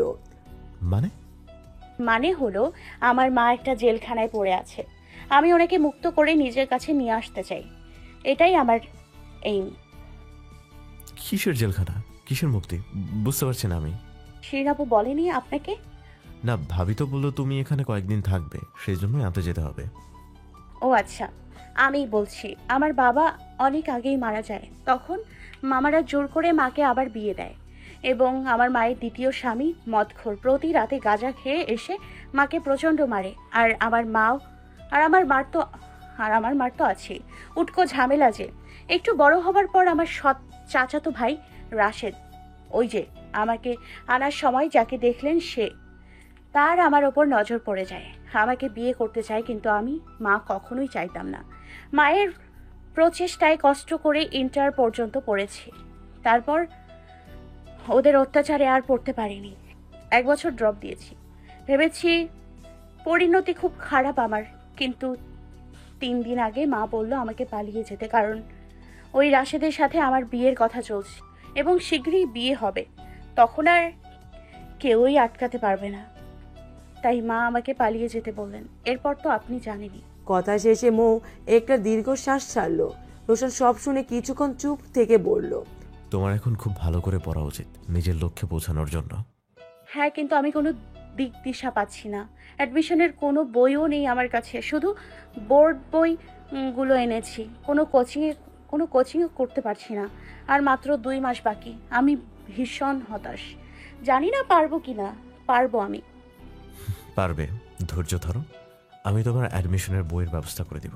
আর আমি যে ইউনিভার্সিটি অ্যাডমিশন কোচিংয়ে পড়াই, সেখানে আর্টসও পড়ানো হয়, কাল নিয়ে যাব আমি। এখন শুধু তোমাকে জাস্ট একটু হার্ড ওয়ার্ক করতে হবে, যে স্বপ্ন দেখছো সেটা বাস্তব করতে হবে, নিজের মাকে মুক্ত করতে হবে। পারবে? মৌ রোশানের দিকে তাকিয়ে বলল, ভেরি গুড, আজকে সন্ধ্যার মধ্যেই তোমার অ্যাডমিশনের কিছু বই কালেক্ট করে দিব, এর আগে তুমি মেইন বইগুলো পড়ে নিও। আচ্ছা। বলেই মৌ কেঁদে ফেলল। রোশান মৌয়ের চোখের পানি আলতো করে মুছে দিয়ে বলল, মৌ চোখের পানি মুছে ফেলল 2 হাত দিয়ে, তারপর ভরা গলায় বলল, আমি সত্যি কখনো ভাবিনি আমি এত সাপোর্ট পাবো, আপনাকে অনেক ধন্যবাদ। ধন্যবাদে আমার পোষাবে না। তাহলে কি দিয়ে পোষাবে? যেদিন তুমি সফল হবে আমি সেদিনই চাইব, ওটা তোলা রইল। আচ্ছা। বাসায় পৌঁছে মৌ রোশানের কথা মতো বোর্ড বইগুলো নিয়ে বসলো। আর রোশান নাস্তা খেয়ে টিউশনি করাতে গেল। এখন নাস্তা খেয়ে সমস্যা হয়নি, সব তো মিটে গেল। তবে ভালো লাগছে এমন একটা মেয়ের উপকার করতে পেরে। বাসা থেকে বের হওয়ার সময় শিহানকে দেখলো মৌয়ের রুমে যেতে, তাই ওকে ডাক দিল। ছোট চাচার ডাক শুনে শিহান সোজা চাচার কাছে গেল। রোশান শিহানের গাল টেনে বলল, কোথায় আছো শিহান? হাগু খালামণি রুমে, মিষ্টি খালামণি। হ্যাঁ, এখন থেকে এটাই বলবে, ওকে চাচ্ছু? ওকে। তারপর শিহান মৌয়ের ঘরে চলে গেল আর রোশান বেরিয়ে গেল টিউশনি করাতে। এদিকে রোমান বাসায় সবাইকে ইফরার কথা জানিয়েছে। সবাই রাজি হয়েছে, শুধু রুহান বাদে। রুহান বলেছে মেয়ে দেখে তারপর বলবে। আজ সন্ধ্যায় ইফরাকে দেখতে ওরা ইফরাদের বাড়িতে যাবে। মেয়েকে দেখতে আসবে শুনে ইফরার মাও মেহমান সমাদর করার জন্য তোড়জোড় শুরু করলো। ইফরাকে বারবার তাগাদা দিতে লাগলেন পার্লারে যাওয়ার জন্য, কিন্তু ইফরা এ নিয়ে বেশ বিরক্ত। কেন দেখতে আসলে পার্লারে যেতে হবে? এমনি পছন্দ হলে হবে, না হলে হবে না। এত সংসারের কি দরকার? পাত্রপক্ষ আসার সময় হয়ে গেছে। এদিকে ইফরার মা ইফরাকে বলেও পার্লারে নিতে পারেনি। ইফরার মায়ের উপদেশ বাণী এক কান দিয়ে ঢুকিয়ে অন্য কান দিয়ে বের করে দিচ্ছে। তাই সে ইফরার ওপর বেজায় রাগ। ইফরাও কিছু বলল না। মাটা শুধুই রাগ করে। ছোটবেলা থেকে ইফরার রংচং মাখতে ইচ্ছে করে না। মেকআপ তো জীবনেও কিনেনি। ওর বান্ধবীরা যখন মেকআপ কিনতো তখন ইফরা মনে মনে বলতো টাকাগুলো ওয়েস্ট। 2 কালারের 2টো লিপস্টিক আর একটা কাজল ছাড়া কিছুই নেই ইফরার। তাও এগুলো গত জন্মদিনে বান্ধবী গিফট করেছিল। সেই যে এগুলো ড্রেসিং টেবিলে ফেলে রেখেছিল এখনো তেমনই আছে। সাজার মধ্যে শুধু চুলটা আঁচড়ে মুখটা ধুয়ে ঠোঁটে হালকা একটু লিপ বাম দিয়ে বেরিয়ে যায়, এটুকুই তার সাজ। এদিকে তার বিপরীত চরিত্রের অধিকারী তার ছোট বোন ফাইজা। প্রচুর মেকআপ, লিপস্টিক, আইলাইনারের কালেকশন তার কাছেই পাওয়া যাবে। পাত্রপক্ষ আসার আধ ঘন্টা আগে একটা মেরুন রঙের শাড়ি পরে চুলে খোপা করে মায়ের জোড়াজড়িতে হালকা একটু লিপস্টিক আর কাজল দিয়ে ইফরা তৈরি হলো। ছোট বোন ফাইজা চেয়েছিল বড় বোনকে সুন্দর করে সাজিয়ে দিতে, কিন্তু বড় বোন মেকআপ বা হাবিজাবি কিছুই দিবে না, সাপ মানা করে দিয়েছে। রুমানের বাড়ি থেকে রুমান, ওর মা, ভাবি আর বড় ভাই এসেছে।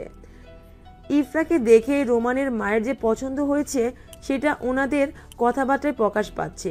শিরিনের পছন্দ হয়েছে। এখন শুধু রুহান বাকি। রুহান ইফরার সাথে পড়াশোনার বিষয়ে কিছু কথা বলল। মনে মনে রুহানেরও ভালো লেগেছে, তাই ইফরার মাকে বলল, আমরা কিন্তু আজই বাগদান করে ফেলতে চাই। ইফরার মা আলহামদুলিল্লাহ পড়লেন, তারপরই বললেন, আচ্ছা আপনারা যেভাবে বলেন। তারপর বাগদান শেষ করে ওরা চলে গেল। বিয়ের দিন আগামী শুক্রবার ধার্য করা হলো। আজ রোশান মৌকে কোচিংয়ে ভর্তি করিয়ে দিল। যেহেতু রোশান এখানে পড়ায় সেহেতু মৌয়ের ভর্তি হতে ফ্রি লাগেনি। মৌকে ভর্তি করে আর্টসে। কয়েকজন টিচারের সাথে পরিচয় করিয়ে দিয়ে আর্টসের এডমিশন টেস্টের বইগুলো সংগ্রহ করে ফেলল। মোটামুটি ম্যাক্সিমাম বই সংগ্রহে আছে, বাকিগুলো হয়েও যাবে। রোশান মৌকে কোচিং থেকে বাসায় পৌঁছে দিয়ে গেল। বাসায় এসে মৌ হালকা নাস্তা খেয়ে পড়তে বসে গেল। তারপর দুপুর পর্যন্ত পড়ে খেয়ে আবারও পড়তে বসলো। মাঝখানে সন্ধ্যার সময় একটু ব্রেক নেওয়া হয়, তারপর আবারও রাত পর্যন্ত পড়ে। মাঝে মধ্যে হতাশায় কান্না এলে রোশানের মোটিভেশনগুলো স্মরণ হয়। নিজের মায়ের কথা মনে পড়ে। এই 1 সপ্তাহে বোধহয় 4 বার মায়ের সাথে কথা হয়েছে, তাও কিঞ্চিত। বাড়িতে উৎসব লেগেই গেছে। রোমানের বিয়েতে অনেক আত্মীয় স্বজনের আসা শুরু হয়েছে। বাড়ির সকলের ব্যস্ততা বাড়ছে। রোশানকে আর শিরিনকে একা হাতে সব সামলাতে হচ্ছে, কারণ রোমান অফিস থেকে বিয়ের আগের দিন ছুটি নেবে। আর রোহানের তো নিজের কারখানায় নিজে না গেলে সব গোলমেলে হয়ে যায়। তবুও এত ব্যস্ততার মাঝেও রোশান মৌকে সাপোর্ট করতে ভোলে না। আজ গায়ে হলুদ, বাইরে প্রচুর হইচই হচ্ছে। ভেতর থেকে এমন শব্দে পড়ার মনোযোগ পাচ্ছে না মৌ, তাই হতাশ হয়ে টেবিলের সামনে বসে আছে। আজ যেহেতু ভাইয়ের হলুদ, সেহেতু রোশানকে তো থাকতেই হবে। সে আছেও, কিন্তু মৌয়ের কি অবস্থা, সমস্যা হচ্ছে কিনা সেটাও তো খোঁজ নিতে হবে। মূলত সেজন্যই রোশান একটা বাহানা দিয়ে ঘরে চলে এলো। তারপর মৌয়ের দরজায় নক করলো। মৌ দরজা খুলতেই রোশানকে দেখলো। রোশান ভিতরে ঢুকে দরজা আটকে দিল। বিছানায় এসে বসে মৌকেও ইশারা দিল বসতে। মৌ বসতেই রোশান বলল, কি অবস্থা, পড়া হচ্ছে? না, হইচয়ে মনোযোগ পড়ছি না। দেখো মৌ, তুমি এখন একটা যুদ্ধে আছো, আর যুদ্ধে জয়লাভ করতে অনেক ত্যাগ তিতিক্ষা পেরোতে হয়। মাঝপথে এমন নানা বাধা আসবে যেগুলো তোমাকে লক্ষ্য থেকে দূরে সরিয়ে দিতে চাইবে। এখন যদি তুমি বাধাকে বাধ্য মনে না করে এগোও, তাহলে তুমি সফল হতে পারবে না। আর যদি বাধা সত্ত্বেও সাহস নিয়ে এগিয়ে যাও, তবে সুদূর ভবিষ্যতে তোমার জয় নিশ্চিত। এই যে যেমন কেউ কাউকে ভালোবাসলে শত বাধা বিপত্তি পেরিয়ে তাকে আপন করে, তেমনি তোমার ভালোবাসা তোমার মা তোমার মাকে তোমার কাছে নিয়ে আসতে হলে তোমাদের মধ্যকার সব ভালোবাসা উপর ফেলতে হবে। আরো সহজ করে বলি, শোনো, এই অনুষ্ঠান, বিয়ে, হাসি ঠাট্টা, আনন্দ, এগুলো তোমাকে আর তোমার মাকে আলাদা করার চক্রান্ত। তুমি কি চাও এই চক্রান্ত সফল হোক? না, কখনোই না। তাহলে পুনরায় পড়তে বসো, কাউকে আসতে দিও না তোমাদের মাঝে। আচ্ছা। মৌকে পুরোপুরি মোটিভেট করে রোশান পড়তে বসালো। তারপর ও রুম থেকে বেরিয়ে এক প্লেট তেহারি, একটা পেপসি আর 4-5টা মিষ্টি নিয়ে এসে বলল, পড়তে পড়তে আবার খাওয়ার কথা ভুলো না কিন্তু, হ্যাঁ? দুর্বল হলে কিন্তু পড়তে মন চাইবে না। মৌ পড়তে পড়তে শুধু একবার ঘাড় হেলিয়ে সম্মতি জানালো। রোশান ওর একাগ্রতা দেখে মুগ্ধ। যদি শেষ পর্যন্ত লড়তে পারে তবে অবশ্যই সফল হবে, এই বিশ্বাসটা আছে রোশানের। এখন শুধু ওকে সাপোর্ট করতে হবে, হতাশ হতে দেওয়া যাবে না। হলিদের অনুষ্ঠান শেষ হওয়ার পর যে যার মতো শুতে চলে গেল। রুমানও ঘরে এসে গোসল করে ফ্রেশ হলো। তারপর ইফরাকে ফোন দিল। ইফরা ঘরে একাই ছিল। একটু পরে ওর কাজিন আর ছোট বোনেরা চলে আসবে ওর সাথে ঘুমাতে। এমনি তো ইফরার গাদাগাদি করে শুতে মন চাচ্ছে না, তবুও ওরা আবদার করেছে বলে শুতে হবে। রুমানের ফোন পেয়ে ইফরা রিসিভ করলো। ও পাশ থেকে রুমান বলল, কি করছেন? বসে আছি, মাত্রই ঘরে আসলাম। আপনি? আমিও। আচ্ছা, মেহেদি দিয়েছেন? হ্যাঁ, দিয়েছি। যদি কিছু না মনে করেন তবে মেহেদি রাঙা হাতের একটা ছবি চাই। ইফরা একটু হাসলো, বলল, এভাবে চাওয়ার কি আছে? এখনো সংকোচ? হলুদ তো হলেই হবে। হলুদ তো হয়ে গেল, কাল বিয়ে, এত সংকোচ নিয়ে সংসার হবে? না মানে আপনার যদি সমস্যা হয় তাই আর কি। কিসের সমস্যা? সুন্দর করে চাইবেন, বলবেন ইফরা আপনার মেহেদি রাঙা হাতের ছবি দিন, আমি আমার অক্ষি যুগল শান্ত করব। ওকে হৃদয় রানী, আপনার মেহেদি রাঙা হাত দুখানা দেখে আমায় ধন্য করুন।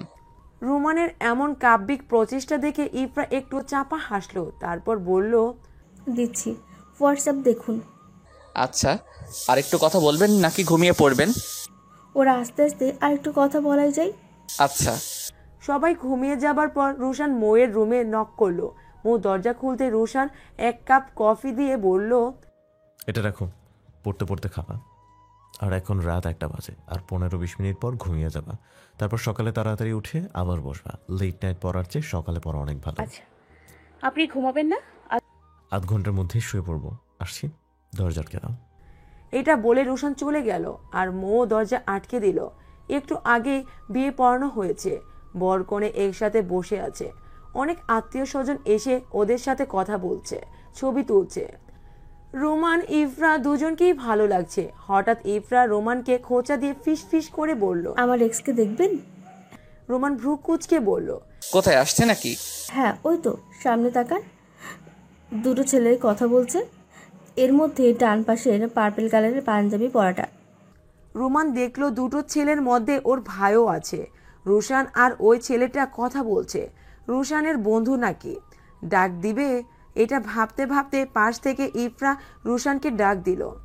হ্যাঁ দেবর সাহেব, এদিকে আসুন। নতুন ভাবির ডাক শুনে রোশান স্টেজের দিকে গেল। আহাত তো স্টেজের দিকে তাকিয়ে বউ সাজে ইফরাকে দেখে অবাক। সেও রোশানের পেছনে পেছনে গেল। রোশান স্টেজে আসতেই ইফরা বলল, দেবর সাহেব, আপনার সাথে তো আমার তেমন ছবি নেই, আসুন কয়েকটা ছবি তুলি। জি ভাবি, অবশ্যই। ইফরা চোখ দিয়ে ইশারা করে রোমানকে দাঁড়াতে বলল। দুই ভাইয়ের মাঝে দাঁড়িয়ে ইফরা নানা রকম পোজ দিয়ে ছবি তুলল আর আহাত বেককালের মতো তাকিয়ে রইল। রোশান মৌকে বিয়ে বাড়িতে আসতে দেয়নি। আসার সময় খাবার দিয়ে এসেছিল। সারা বাড়িতে মৌ একা, ওর ঘরে পড়ছে আর সবাই বিয়ে বাড়িতে। যদিও বিয়ের মতো অনুষ্ঠানে কার না যেতে মন চায়, তবুও মনকে বাঁধতে হবে। পুরোটা সময় আহাত শুধু সুযোগ খুঁজছে ইফরার সাথে কথা বলতে, কিন্তু পারছে না। কারণ একটু পরপরই মানুষজন আসে, কথা বলে ছবি তোলে। আর ইফরার এত খুশির কারণও বোঝা যাচ্ছে না। বিদায়ের আগে হঠাৎ ইফরা ওয়াশরুমে যাওয়ার জন্য উঠতেই আহাত সুযোগ পেয়ে গেল। ইফরাকে ফলো করতে করতে ওয়াশরুমের সামনে চলে গেল। তারপর ওকে ডেকে বলল, ইফরা দাঁড়াও, কথা আছে। ইফরা লেহেঙ্গাটা উঁচু করে ধরে বলল, কি কথা? তুমি অনেক তাড়াতাড়ি মুভ অন করে ফেলেছো দেখছি। কী ভেবেছো তুমি ধোকা দেওয়ার পর আমি সুইসাইড করব, হাত কেটে ফেলবো, পাগল হয়ে যাব, তোমার বিরহে বিরোহিনী হয়ে যাব? অবশ্য কিছুদিন শোক পালন করেছিলাম, তারপর রোমান মানে আমার স্বামী আমার ভবিষ্যৎ আর করতে দেয়নি। এই জীবন নিয়ে আলহামদুলিল্লাহ ভালোই আছি। আর থ্যাংক ইউ নিজেকে চেনানোর জন্য। তা না হলে যদি তোমার সাথে নিজেকে সম্পূর্ণভাবে জড়িয়ে ফেলতাম তবে হয়তো অনেক বড় ক্ষতি হয়ে যেত। এটা বলে ইফরা ঘুরে দাঁড়াতেই আহাদ বলল, এত সুখী হইও না, এখনও খেল বাকি। আমাদের রিলেশন চলাকালীন আমাদের যত কাপল পিক আছে সব যদি তোমার স্বামীর হাতে পড়ে তাহলে কি হবে বুঝতে পারছো? তোমার সুখ টিকবে তো? ইফরা শান্ত গলায় বলল, ব্ল্যাকমেল করছো? না, তোমার সুখের সীমানা দেখলাম আর কি। আচ্ছা তাই? এটা বলে ইফরা জোরে হেসে দিল, বলল, ছবি দেখাবে রোমানকে? দেখাও, সমস্যা নেই। তারপর নিজের ফোন থেকে একটা ভিডিও ওপেন করে আহাদের সামনে ধরল। ভিডিওটাও চোখ রাখতে আহাদের শির দ্বারা খাড়া হয়ে গেল। ভিডিওটাতে ওর রিসেন্ট গার্লফ্রেন্ডের সাথে একটা রুমে ওরা। এই ভিডিওটা ওর গার্লফ্রেন্ডই ইফরাকে দিয়েছে। এই ভিডিওটা দেখে আহাদ আতঙ্কগ্রস্ত হয়ে বলল, এটা কোথায় পেয়েছো তুমি? কোথায় পেয়েছি বলবো না, শুধু বলবো ব্ল্যাকমেল করতে সে যেন নিজেই ফাঁদে না পড়ে যাও। তুমি এই ভিডিওটা আমায় দিয়ে দাও, আমি তোমার সব ছবি রিমুভ করে দিব। তুই রিমুভ করলে কি না করলে কি, এই সব ছবি আমি রোমানকে আগে দেখিয়েছি। আর এই ভিডিও আমি ডিলিট করব না, কখন কাজে লেগে যায় বলা তো যায় না, তাই না? এটা বলে ইফরা একটা ভুবন ভুলানো হাসি দিয়ে স্টেজে চলে আসলো। স্টেজে আসতেই রুমান বলল, কাজ শেষ? হ্যাঁ শেষ। ভিডিওটা দেখার পর কি যে অবস্থা হয়েছিল ওর। এটা বলে ইফরা হেসে ফেলল, সাথে রুমানও হাসলো। হাসি থামিয়ে ইফরা বলল, আমি সত্যি আপনার এত ভালোবাসা পাওয়ার যোগ্য কিনা জানি না, তবে আমি এই কয়দিনে বোধহয় আপনাকে ভালোবেসে ফেলেছি। আগে খুব কষ্ট হতো, কিন্তু এখন হয় না। আমি আপনাকে কখনোই ছেড়ে যাব না। আপনি চাইলেও পারবেন না। আমি চাইও না। সন্ধ্যায় বউ নিয়ে ঘরে ফেরা হয়েছে। ইফরাকে মধ্যমণিক করে বসানো হয়েছে। সবাই ওকে ঘিরে বসেছে। মৌ কিছু সময়ের জন্য এসে বউকে দেখে গেছে। আর একটু থাকতে চেয়েছিল, কিন্তু রোশানের চোখ রাঙানিতে আর থাকতে পারেনি। আজকে রিসেপশন, বর পক্ষের অনেক কাজ, এরই মধ্যে মেইন দায়িত্বে আছে রোশান। তবুও এক ফাঁকে মৌকে কোচিংয়ে দিয়ে এসেছে। আজকে ওর মডেল টেস্ট আছে। মৌ পরীক্ষা দিয়ে বের হতেই ওরই এক ক্লাসমেট শাওন ডাক দিল ওকে। মৌ দাঁড়ালো। শাওন এসে ওর পাশে হাঁটতে হাঁটতে বলল, পরীক্ষা কেমন হয়েছে তোমার? আলহামদুলিল্লাহ ভালো। তোমার? ভালো। আচ্ছা, তোমার অর্থনীতির প্রিপারেশন কি অবস্থা? ওটাও ভালো, এবার রিভিশন দিয়েছি, আজকে গিয়ে আবার দিব। ও আচ্ছা, শোনো, তোমাকে কিছু দেওয়ার ছিল। মৌ ভ্রু কুচকে বলল, কি? কিছু? শাওন ব্যাগ থেকে একটা চিঠি বের করে মৌকে দিয়ে বলল, বাসায় গিয়ে দরজা বন্ধ করে পড়বে। তো আছে, কি আছে এতে? আমার ভালোবাসা। মৌ এর আগে কখনো লাভ লেটার পায়নি, তবে বান্ধবীদের যখন লাভ লেটার আসতো তখন দেখতো। আর শাওন যখন দিয়েছে তখনই বুঝতে পেরেছে এটা লাভ লেটার। মৌ লাভ লেটারটা বইয়ের ভেতরে রেখে দিয়ে বলল, আচ্ছা পড়বো। আচ্ছা, তাহলে আমি আসি। এটা বলেই শাওন অন্যদিকে চলে গেল। বাসায় এসে বইগুলো টেবিলে রেখে মৌ গোসল করে বের হতেই দেখলো রোশান এসে বসে আছে। মৌকে দেখে বলল, পরীক্ষার কি অবস্থা? অনেক ভালো। নেগেটিভ কয়টা তাকাইছো? 5টা শিওর ছিলাম না, ওই 5টা ছাড়া সবই শিওর। ওই 5টা দেখে নিও। আর কাল কি পরীক্ষা? অর্থনীতি।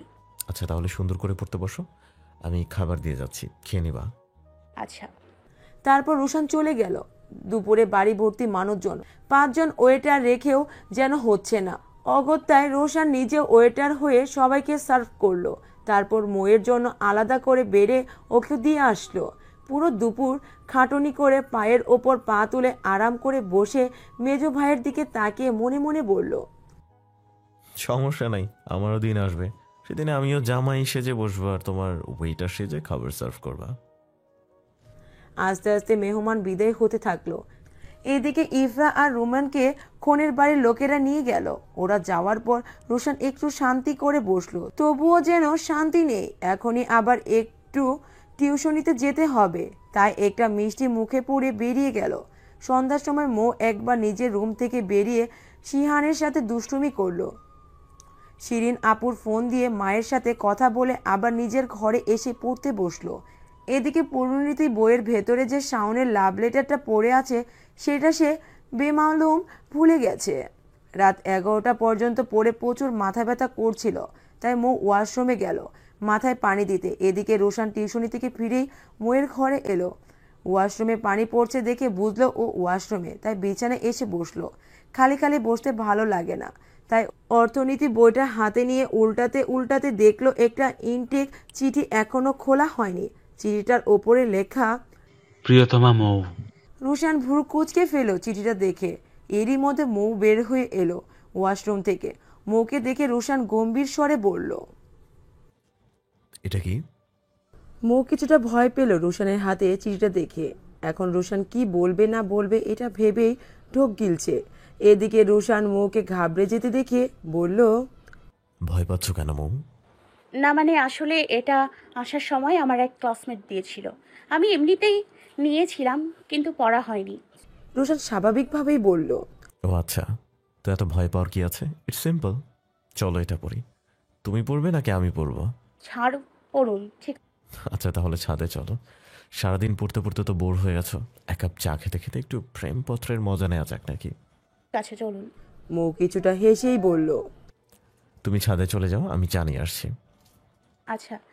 রোশান চলে যাওয়ার পর মৌ চিঠিটা নিয়ে ছাদে গেল। এর আগে আর রোশানদের ছাদে আসা হয়নি মৌয়ের। মোটামুটি বড়ই ছাদটা। মৌ পিলারে হেলান দিয়ে রোশানের জন্য অপেক্ষা করতে লাগলো। রোশান 10 মিনিট পর 2 কাপ চা নিয়ে হাজির হলো। 1 কাপ মৌকে দিয়ে বলল, ছাদের বাইরে পা ঝুলিয়ে বসতে পারবে?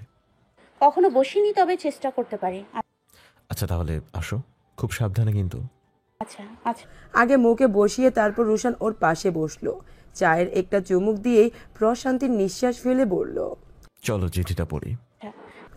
রোশান ফোনে ফ্ল্যাশ লাইট অন করে চিঠিটা খুললো, তারপর পড়তে শুরু করলো। প্রিয়তমা মৌ, তোমাকে প্রথম দেখেই ভালো লেগেছিল। তারপর তোমার সাথে ক্লাস করে তোমার পড়াশোনা দেখে আর ব্যবহার দেখে আমি মুগ্ধ হলাম। এখন বোধহয় আমি তোমাকে ভালোই বেসে ফেলেছি। তুমি কি আমাকে ভালোবাসো? প্লিজ অ্যান্সার দিও। ইতি, শাওন। চিঠিটা পড়ে রোশান মুখে হাত দিয়ে একটু চাপা হাসলো। মৌ ভ্রু কুঁচকে মুখ গোজ করে বলল, হাসছেন কেন? এমনি পিচ্ছে পিচ্ছে পোলাপানের আবেগ দেখে হাসি পায় আর কি। যাক, তুমি বলো তোমার আনসার কি? আমি আর কি বলবো, আমার এগুলো ভালো লাগে না। এখন শুধু একটাই চাওয়া আমার, সেটা হলো আমার সাফল্য। ইয়াস, এটাই শুনতে চেয়েছিলাম আমি। এই চিঠিটা কাল ওই ছেলেকে দিয়ে বুঝিয়ে বলে দিবে। এরপরেও যদি ছেলেটা বাড়াবাড়ি করে তাহলে আমি ওকে দেখব। আচ্ছা। তারপর আরও কিছুক্ষণ কথাবার্তা বলে রোশান মৌকে ঘরে পাঠিয়ে দিয়ে নিজেও চলে গেল। রোশানের কেয়ার, সাপোর্ট আর নিজের পরিশ্রমে মৌ নিজের প্রস্তুতি অনেক ভালোভাবে শেষ করেছে। অবশেষে বহু কাঙ্ক্ষিত ভর্তি পরীক্ষা চলেই এলো। কাল ঢাকা বিশ্ববিদ্যালয় ভর্তি পরীক্ষা। ওরা আজই চলে এসেছে, কারণ সিলেট থেকে ঢাকা আসতে অনেক সময় লাগে। আর জার্নি করে এত দূর এসে পরীক্ষা দিতে মৌয়ের কষ্ট হবে ভেবে আজই চলে আসলো। ওরা ঢাকায় রোশানের বন্ধু হাসিবের বাসায় থাকবে। ওর বন্ধু হাসিবের বোনও এবার ভর্তি পরীক্ষার্থী। ভালোই হলো মৌয়ের জন্য। ভর্তি পরীক্ষাগুলো ভালোভাবেই শেষ করলো মৌ। এর মধ্যে ঢাকা বিশ্ববিদ্যালয়, জাহাঙ্গীরনগর, চট্টগ্রাম, খুলনায় চান্স পেয়েছে মৌ। এজন্য কনফিউশনেই পড়ে গেছে যে কোনটা রেখে কোনটায় ভর্তি হবে। সবগুলোতেই ভালো সাবজেক্ট পেয়েছে, তবুও ঢাকা ভার্সিটিতে আইন বিভাগে ভর্তি হলো। হলেও সিট পেয়ে গেল। আজই হলে উঠবে। তারপর 1-2 মাস হলে থেকে ওই বাসা থেকে মাকে নিয়ে এসে আলাদা বাসা নিয়ে থাকবে। মৌকে ভর্তি করিয়ে দিয়ে রোশান বলল, যাক, তুমি তোমার স্বপ্নে পৌঁছে গেছো। এখন আমার কাজ শেষ। আমি তোমার চেয়েও বেশি তোমার সাফল্য কামনা করেছিলাম। আজকে তোমার চেয়ে বেশি খুশি আমি। মুখ কৃতজ্ঞ দৃষ্টিতে রোশানের দিকে চেয়ে বলল, আজকের সাফল্যের আমার যতটুকু পরিশ্রম ছিল তার চেয়েও বেশি আপনার সাপোর্ট ছিল। আমি সত্যি খুব লাকি আপনার মতো একজনকে পাশে পেয়েছিলাম। এটা তো তোমার পরিশ্রম আর ভাগ্যেরই ফলাফল। Best of luck. ধন্যবাদ। আচ্ছা, আপনি বলেছিলেন আপনি কিছু চাইবেন। আজ তো আমি সফল, এবার চেয়ে ফেলুন। হ্যাঁ চাইবো? হ্যাঁ অবশ্যই, আমি চেষ্টা করব আপনার চাওয়া পূর্ণ করার। শ্রাবণের পহেলা বৃষ্টিতে তোমার সাথে ভিজতে চাই। দমকা বাতাসে তোমার উড়ন্ত চুলগুলো ভালোবাসায় বাঁধতে চাই, বেদনায় তোমার শুষ্ক কপালে গড়িয়ে পড়া অশ্রুবারে মুছতে চাই, তোমার ওষ্ঠের সুধায় আকণ্ঠ ডুবে থাকতে চাই। আমি তোমার মাঝে বাঁচতে চাই, আজন্ম তোমায় ভালোবাসতে চাই, আর তোমার সাথে কিছু স্মৃতিমধুর প্রেমাচ্ছন্ন বিকেল চাই। এতক্ষণ মন দিয়ে রুশানের কথাগুলো শুনল মৌ। রুশান নিজের চাওয়াগুলো প্রিয়তমার কাছে বলে দিয়ে জানতে চাইল, আমার চাওয়া পূরণ করতে পারবে? মৌ রুশানের দিকে তাকালো, কিন্তু কিছু বলল না। নিশ্চুপতার ভর করে চলে গেল। মৌয়ের চলে যাওয়ার পথে রুশান বহুক্ষণ তাকিয়েছিল। ঢাকায় 2 দিন থেকে রুশান আজই সিলেট ফিরবে। ভেবেছিল মৌয়ের সাথে দেখা করে ফিরবে, কিন্তু মৌ ফোনই রিসিভ করছে না।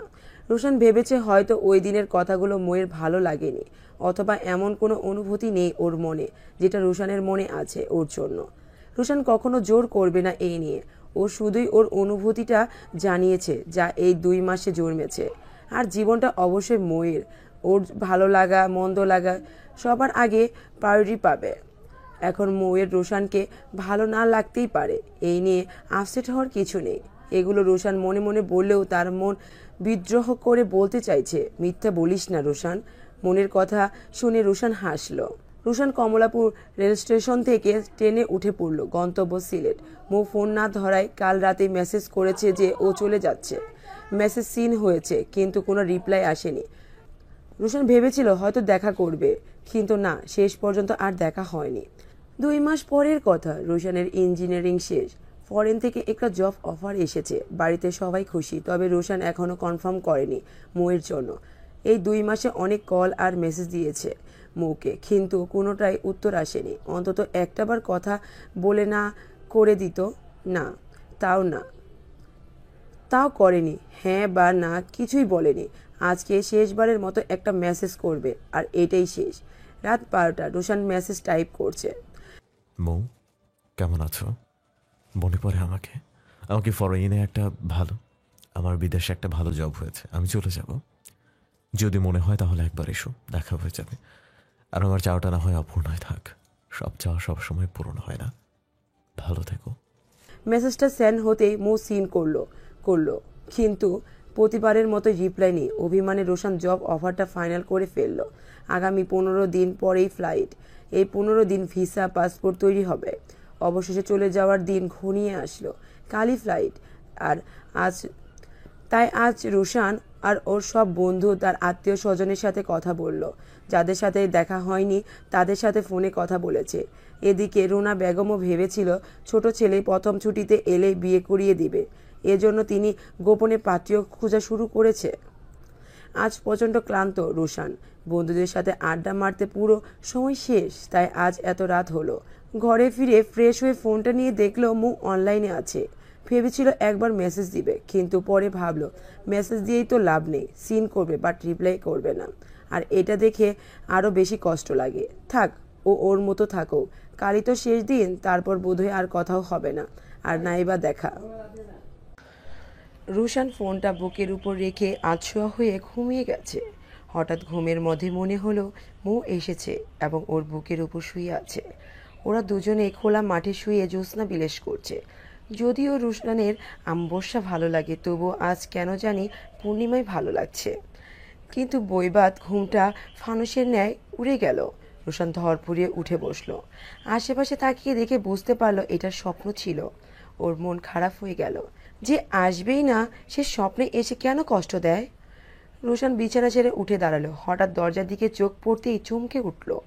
একটা নীল রঙা শাড়ি পরে চুল ছেড়ে স্বয়ং মৌ দরজার সামনে দাঁড়িয়ে আছে।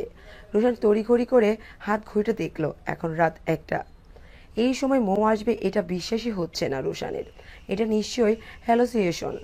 অবশ্যই হ্যালোসিনেশন হবেই না কেন। সারাদিন মাথার মধ্যে মনের মধ্যে স্নায়ুর শাসন করলে তো হবেই। রুশান দরজার সামনে গিয়ে তাচ্ছিলের হাসি দিয়ে বলল, তুমি আমাকে শান্তি দেবে না, তাই না? ঘুমিয়েছিলাম, স্বপ্নে এসে জ্বালাতন করে গেলে, এখন আবার হ্যালোসিনেশন হয়ে সামনে দাঁড়িয়ে আছো। কি সমস্যা তোমার? যখন আসবেই না তখন স্বপ্ন কল্পনায় এসো না প্লিজ। আমি সত্যি এসেছি আপনার কাছে। কি ব্যাপার? হ্যালোসিনেশন এসে আবার কথাও বলছে? সত্যি হ্যালোসিনেশন নাকি? রোশান ভ্রু কুচকে একবার আগাগোড়া মৌকে দেখে নিল, তারপর সন্দিহান গলায় বলল, তুমি সত্যি এসেছো? আসলেই তুমি মৌ তো? ও এক হাতে মুখ চেপে ধরে হাসলো, তারপর বলল, কি করলে বিশ্বাস করবেন? একবার জড়িয়ে ধরো, তবে বিশ্বাস করবো। মৌ একটু এগিয়ে এসে সত্যি সত্যি জড়িয়ে ধরলো। রুশানও শক্ত করে আঁকড়ে ধরলো। মৌ কানে কানে বলল, বিশ্বাস হলো? রুশান কিছু বলল না। মৌকে ভেতরে টেনে নিয়ে দরজা বন্ধ করে দিল। মৌ অবাক হয়ে বলল, দরজা বন্ধ করলেন কেন? কিছু প্রশ্নের উত্তর নিতে। রুশান তীক্ষ্ণ দৃষ্টিতে তাকিয়ে বলল, তারপর নিজের ফোনটা হাতে নিয়ে মেসেজগুলো দেখিয়ে বলল, কি অপরাধ ছিল আমার যে রিপ্লাই পাওয়ার অযোগ্য ছিলাম? কলও রিসিভ হতো না, 2 মাসে একটাবার দেখা, কথা কিছুই হয়নি। কেন হলো না? কি অপরাধ ছিল? সেদিন তুমিই বলেছিলে আমার চাওয়া বলতে, তাই আমি বলেছিলাম তোমার যদি আমাকে ভালো নাই লাগতো তবে বলে দিতে পারতে, অ্যাটলিস্ট যোগাযোগটা তো রাখতে পারতে, বন্ধু তো হয়ে থাকতে পারতাম। কিন্তু না, তুমি তো পুরো পরে বানিয়ে দিলে। এতবার করে বলেছি যে আমি চলে যাচ্ছি, তাহলে না কেন? রোশান এক নাগারে কথাগুলো বলে থামলো। মুখ কিছুটা এগিয়ে এসে রোশানের গালে হাত রেখে বলল, আমি বলতেই এসছি, সেদিন যখন আপনার চাওয়াগুলো শুনলাম তখন আপনাকে আমার তথাকথিত ছেলেদের মতোই মনে হয়েছিল, তাই আপনার মেসেজ আর কল রিসিভ করিনি। কিন্তু আপনি সিলেট চলে যাওয়ার পর আমি আপনার শূন্যতা বুঝতে পারি আমিও আপনাকে ভালোবাসি। চেয়েছিলাম ছুটে আসতে, কিন্তু সকালবেলা বের হওয়ার সময় আম্মুর ফোন আসে। ওরা আম্মুকে প্রচণ্ড মারধর করছে। আম্মু শুধু মৌ আমাকে বাঁচা এটা বলেই জ্ঞান হারিয়ে ফেলেছিল। আমি কি করব দিকদিশা পাচ্ছিলাম না। এক বান্ধবীকে ফোন দিলাম, ওর ভাই পুলিশ, ওকে সব বললাম। তারপর ওর ভাই আর আমি ওখানে যাই মাকে আনতে। গিয়ে দেখলাম মায়ের মাথা ফেটে গেছে, সারা শরীরে কালশিটে দাগ। মাকে হসপিটালাইজড করলাম। মায়ের জ্ঞান ফেরার পর ওনার স্বামী রাশেদ আর ওর বাবার নামে কেস করলাম। মা সুস্থ হওয়ার পর মাকে নিয়ে নতুন একটা বাসায় উঠতে হলো। তারপর ডিভোর্সের জন্য উকিলের কাছে গেলাম। ডিভোর্স কাগজপত্র রেডি হওয়ার পর মা সাইন করলো। তারপর ওদের কাছে ডিভোর্সের কাগজ পাঠালাম। 1.5 মাস হয়েছে ওদের ডিভোর্স হলো। এত কিছুর পরেও আমি প্রতিদিন আপনার পাঠানো পুরনো মেসেজগুলো পড়তাম আর কাটতাম। বারবার আপনার সাথে কথা বলতে মন চাইতো, কিন্তু পারতাম না। ভাবতাম একদিন সামনাসামনি দাঁড়িয়ে সব বলবো। কাল আপনার যাওয়ার কথা শুনে আজ আর থাকতে পারলাম না। হ্যাঁ, আমি জানি একটা বার কথা বলা উচিত ছিল, কিন্তু মৌ শেষ কথা বলতে বলতে কেঁদে ফেললো। তারপর চোখ মুছে বলল, আমায় একটা বার ক্ষমা করা যায় না? না, যায় না। শাস্তি পেতে হবে তোমায়। আমাকে তো কষ্ট দিয়েছ, তারপর আবার নিজেকেও দিয়েছ। একটাবার পর্যন্ত জানাওনি, এত সহজে তো মাফ পাবে না। মৌ কাঁদো কাঁদো গলায় বলল, কি শান্তি। অপেক্ষা করতে হবে আমার জন্য। কাল আমি চলে যাব। যতদিন না আসবো ততদিন আমার জন্য অপেক্ষা করতে হবে। কবে আসবেন আপনি? 1 বছর অথবা 1.5 বছর পর ছুটিতে আসবো। আচ্ছা, করব। ততদিনই অপেক্ষা করব আপনার জন্য। তারপর সত্যি সত্যি রোশানের জন্য প্রায় 1.5 বছর অপেক্ষা করতে হলো মৌয়ের। কারণ পরের দিন সকালে রোশান চলে যায় আর মৌয়ের অপেক্ষার প্রহর গোনা শুরু হয়। মাঝে মধ্যে রোশানের সাথে কথা হয়, বেশিরভাগ সময়ই হয় না, কারণ সময় মিলে না কথা বলার জন্য। তবুও দিন শেষে একটা মেসেজ মৌয়ের ফোনে আসতো। 1.5 বছর পর রোশান গতকালের আগের দিন সকালে ফিরেই মৌয়ের সাথে দেখা করেছে। গতকাল মৌ আর ওর মা এসেছিল রোশানদের বাড়িতে বিয়ের তারিখ ঠিক করতে, কারণ রোশান দেরি করতে চায় না আর বিয়ের সব আয়োজন এখানেই হবে, তাই মৌ আর ওর মা এখানেই আছে। বিকেলে শিরিন, শিহান আর মাহমুদা বেগম সিনথিয়া বেগমের বাসায় গেছেন। রুনা বেগম সকালে ভাইয়ের বাসায় গেছেন রোশানের বিয়ের খবর দিতে। ইফরা সন্তান সম্ভবা, এখন 6 মাস চলছে, তাই বাবার বাড়ি গেছে। রুহান কারখানায় আর রোমান অফিসে। রোশানও একটু আগে বেরিয়েছে। বাড়িতে শুধু মৌ ছাড়া আর কেউ নেই। মাহমুদা বেগম মৌকে সাথে নিতে চেয়েছিল, কিন্তু মৌ চায় না। সবাই চলে যাওয়ার পর সে রোশানের ঘরে এসে ওর খাটে বসেছিল। আর আজ এটা শুধু রোশানের রুম হলেও বিয়ের পর এই রুমটা দুজনই হবে। হঠাৎ খট করে কেউ একজন দরজা খুলে ভেতরে ঢুকে গেল। মৌ আচমকা ভয় পেয়ে তাকাতেই দেখল রোশান। ওকে দেখে খানিকটা লজ্জা পেল, কারণ ওর অগোচরে ওর রুমে এসে এভাবে বসে থাকাটা কেমন দেখায়। রোশান মৌকে অস্বস্তিতে পড়তে দেখে বলল, রিল্যাক্স, আমি তোমাকে খেয়ে ফেলবো না, এটা কিন্তু তোমারও ঘর। যদিও এখন অফিসিয়ালি হয়নি, তবে হয়ে যাবে। তবুও যেন লজ্জা আর অস্বস্তি কাটছে না ময়ের, তাই সে উঠে দাঁড়িয়ে বলল, আচ্ছা আমি আসছি। এটা বলে চলে যেতে নিলে রুশান ময়ের হাত ধরে ঘুরিয়ে ওর কোমর আলতো করে জড়িয়ে ধরে বলল, এত লজ্জা পাও তুমি? ও কিছু বলল না, নিচের দিকে তাকিয়ে রইল। রুশান আস্তে আস্তে ওর লজ্জায় কাঁপতে থাকা ঠোঁটের দিকে এগোতে মুখ চোখ বন্ধ করে ফেলল। রুশান হেসে ফেলল। শাহজাদ আঙ্গুলটা ময়ের ঠোঁটে ছুঁয়ে বলল, থাক, এটা বাসর রাতের জন্য তোলা রইল। মৌ যেন হাঁপ ছেড়ে বাঁচল। রুশান ওকে ছেড়ে দিয়ে বলল, চলো একটু হাঁটতে বের হই। চলুন। ময়ের এখন লজ্জায় গাল লাল হয়ে আছে। তারপর ঘরে তালা দিয়ে দুজনই বেরিয়ে পড়ল। পশ্চিম আকাশে হেলে পড়া সোনালি সূর্যটা বিকালে জানান দিচ্ছে। হালকা একটা মৃদু হাওয়ায় চারপাশের গাছে ছড়িয়ে পড়ছে। মৌ আর রুশান পাশাপাশি হাঁটছে, সময়টা অনুভব করছে। রুশান আরেকটু কাছে এসে মৌয়ের হাতটা ধরলো। মৌ কিছু বলল না। আরেকটা দৃঢ় হলো বন্ধনটা। দুজনের মুখে পূর্ণতার হাসি ছেয়ে গেল। পিঠ উন্মুক্ত করে উপর হয়ে শুয়ে আছে মৌপ্রিয়া। রক্তে পিঠ লাল হয়ে আছে, ফুপিয়ে ফুপিয়ে কাটছে ও।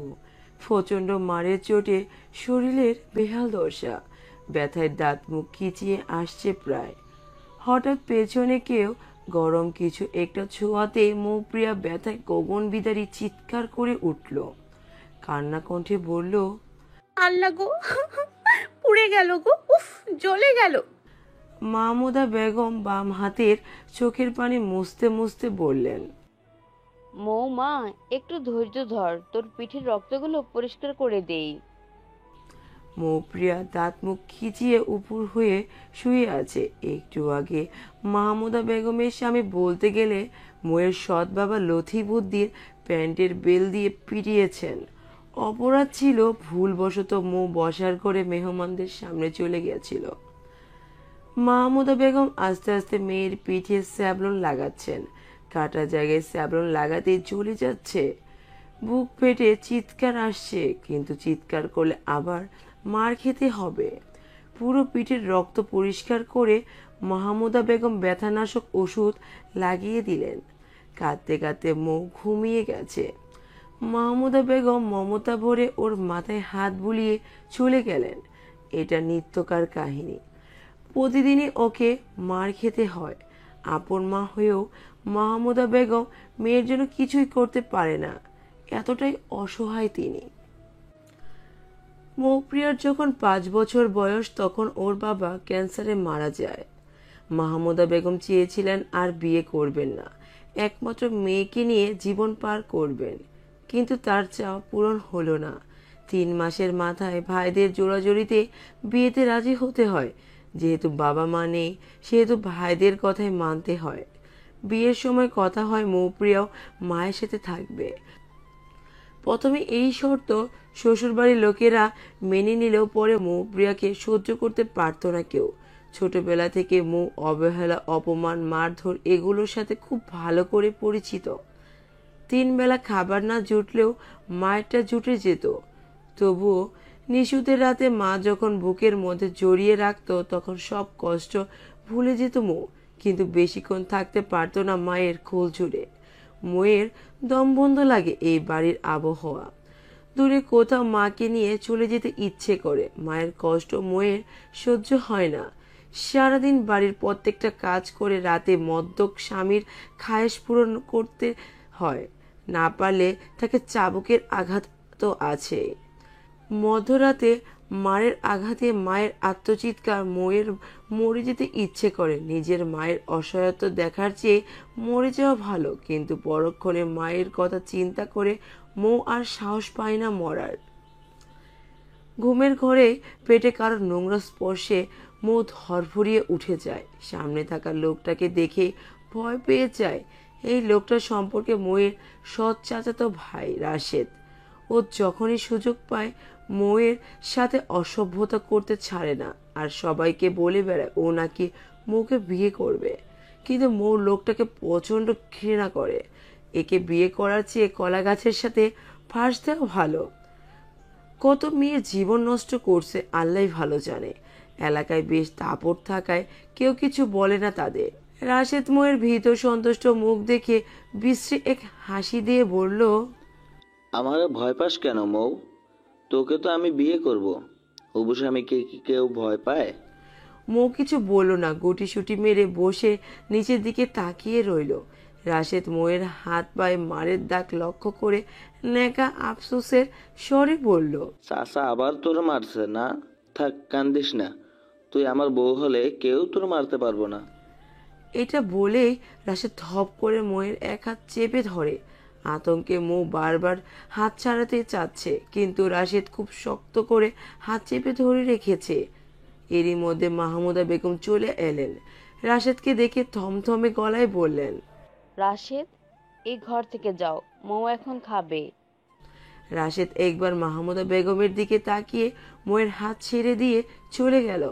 রাশেদ যেতে মাহমুদা বেগম দরজা আটকে দিয়ে মোয়ের কাছে এসে বসলেন।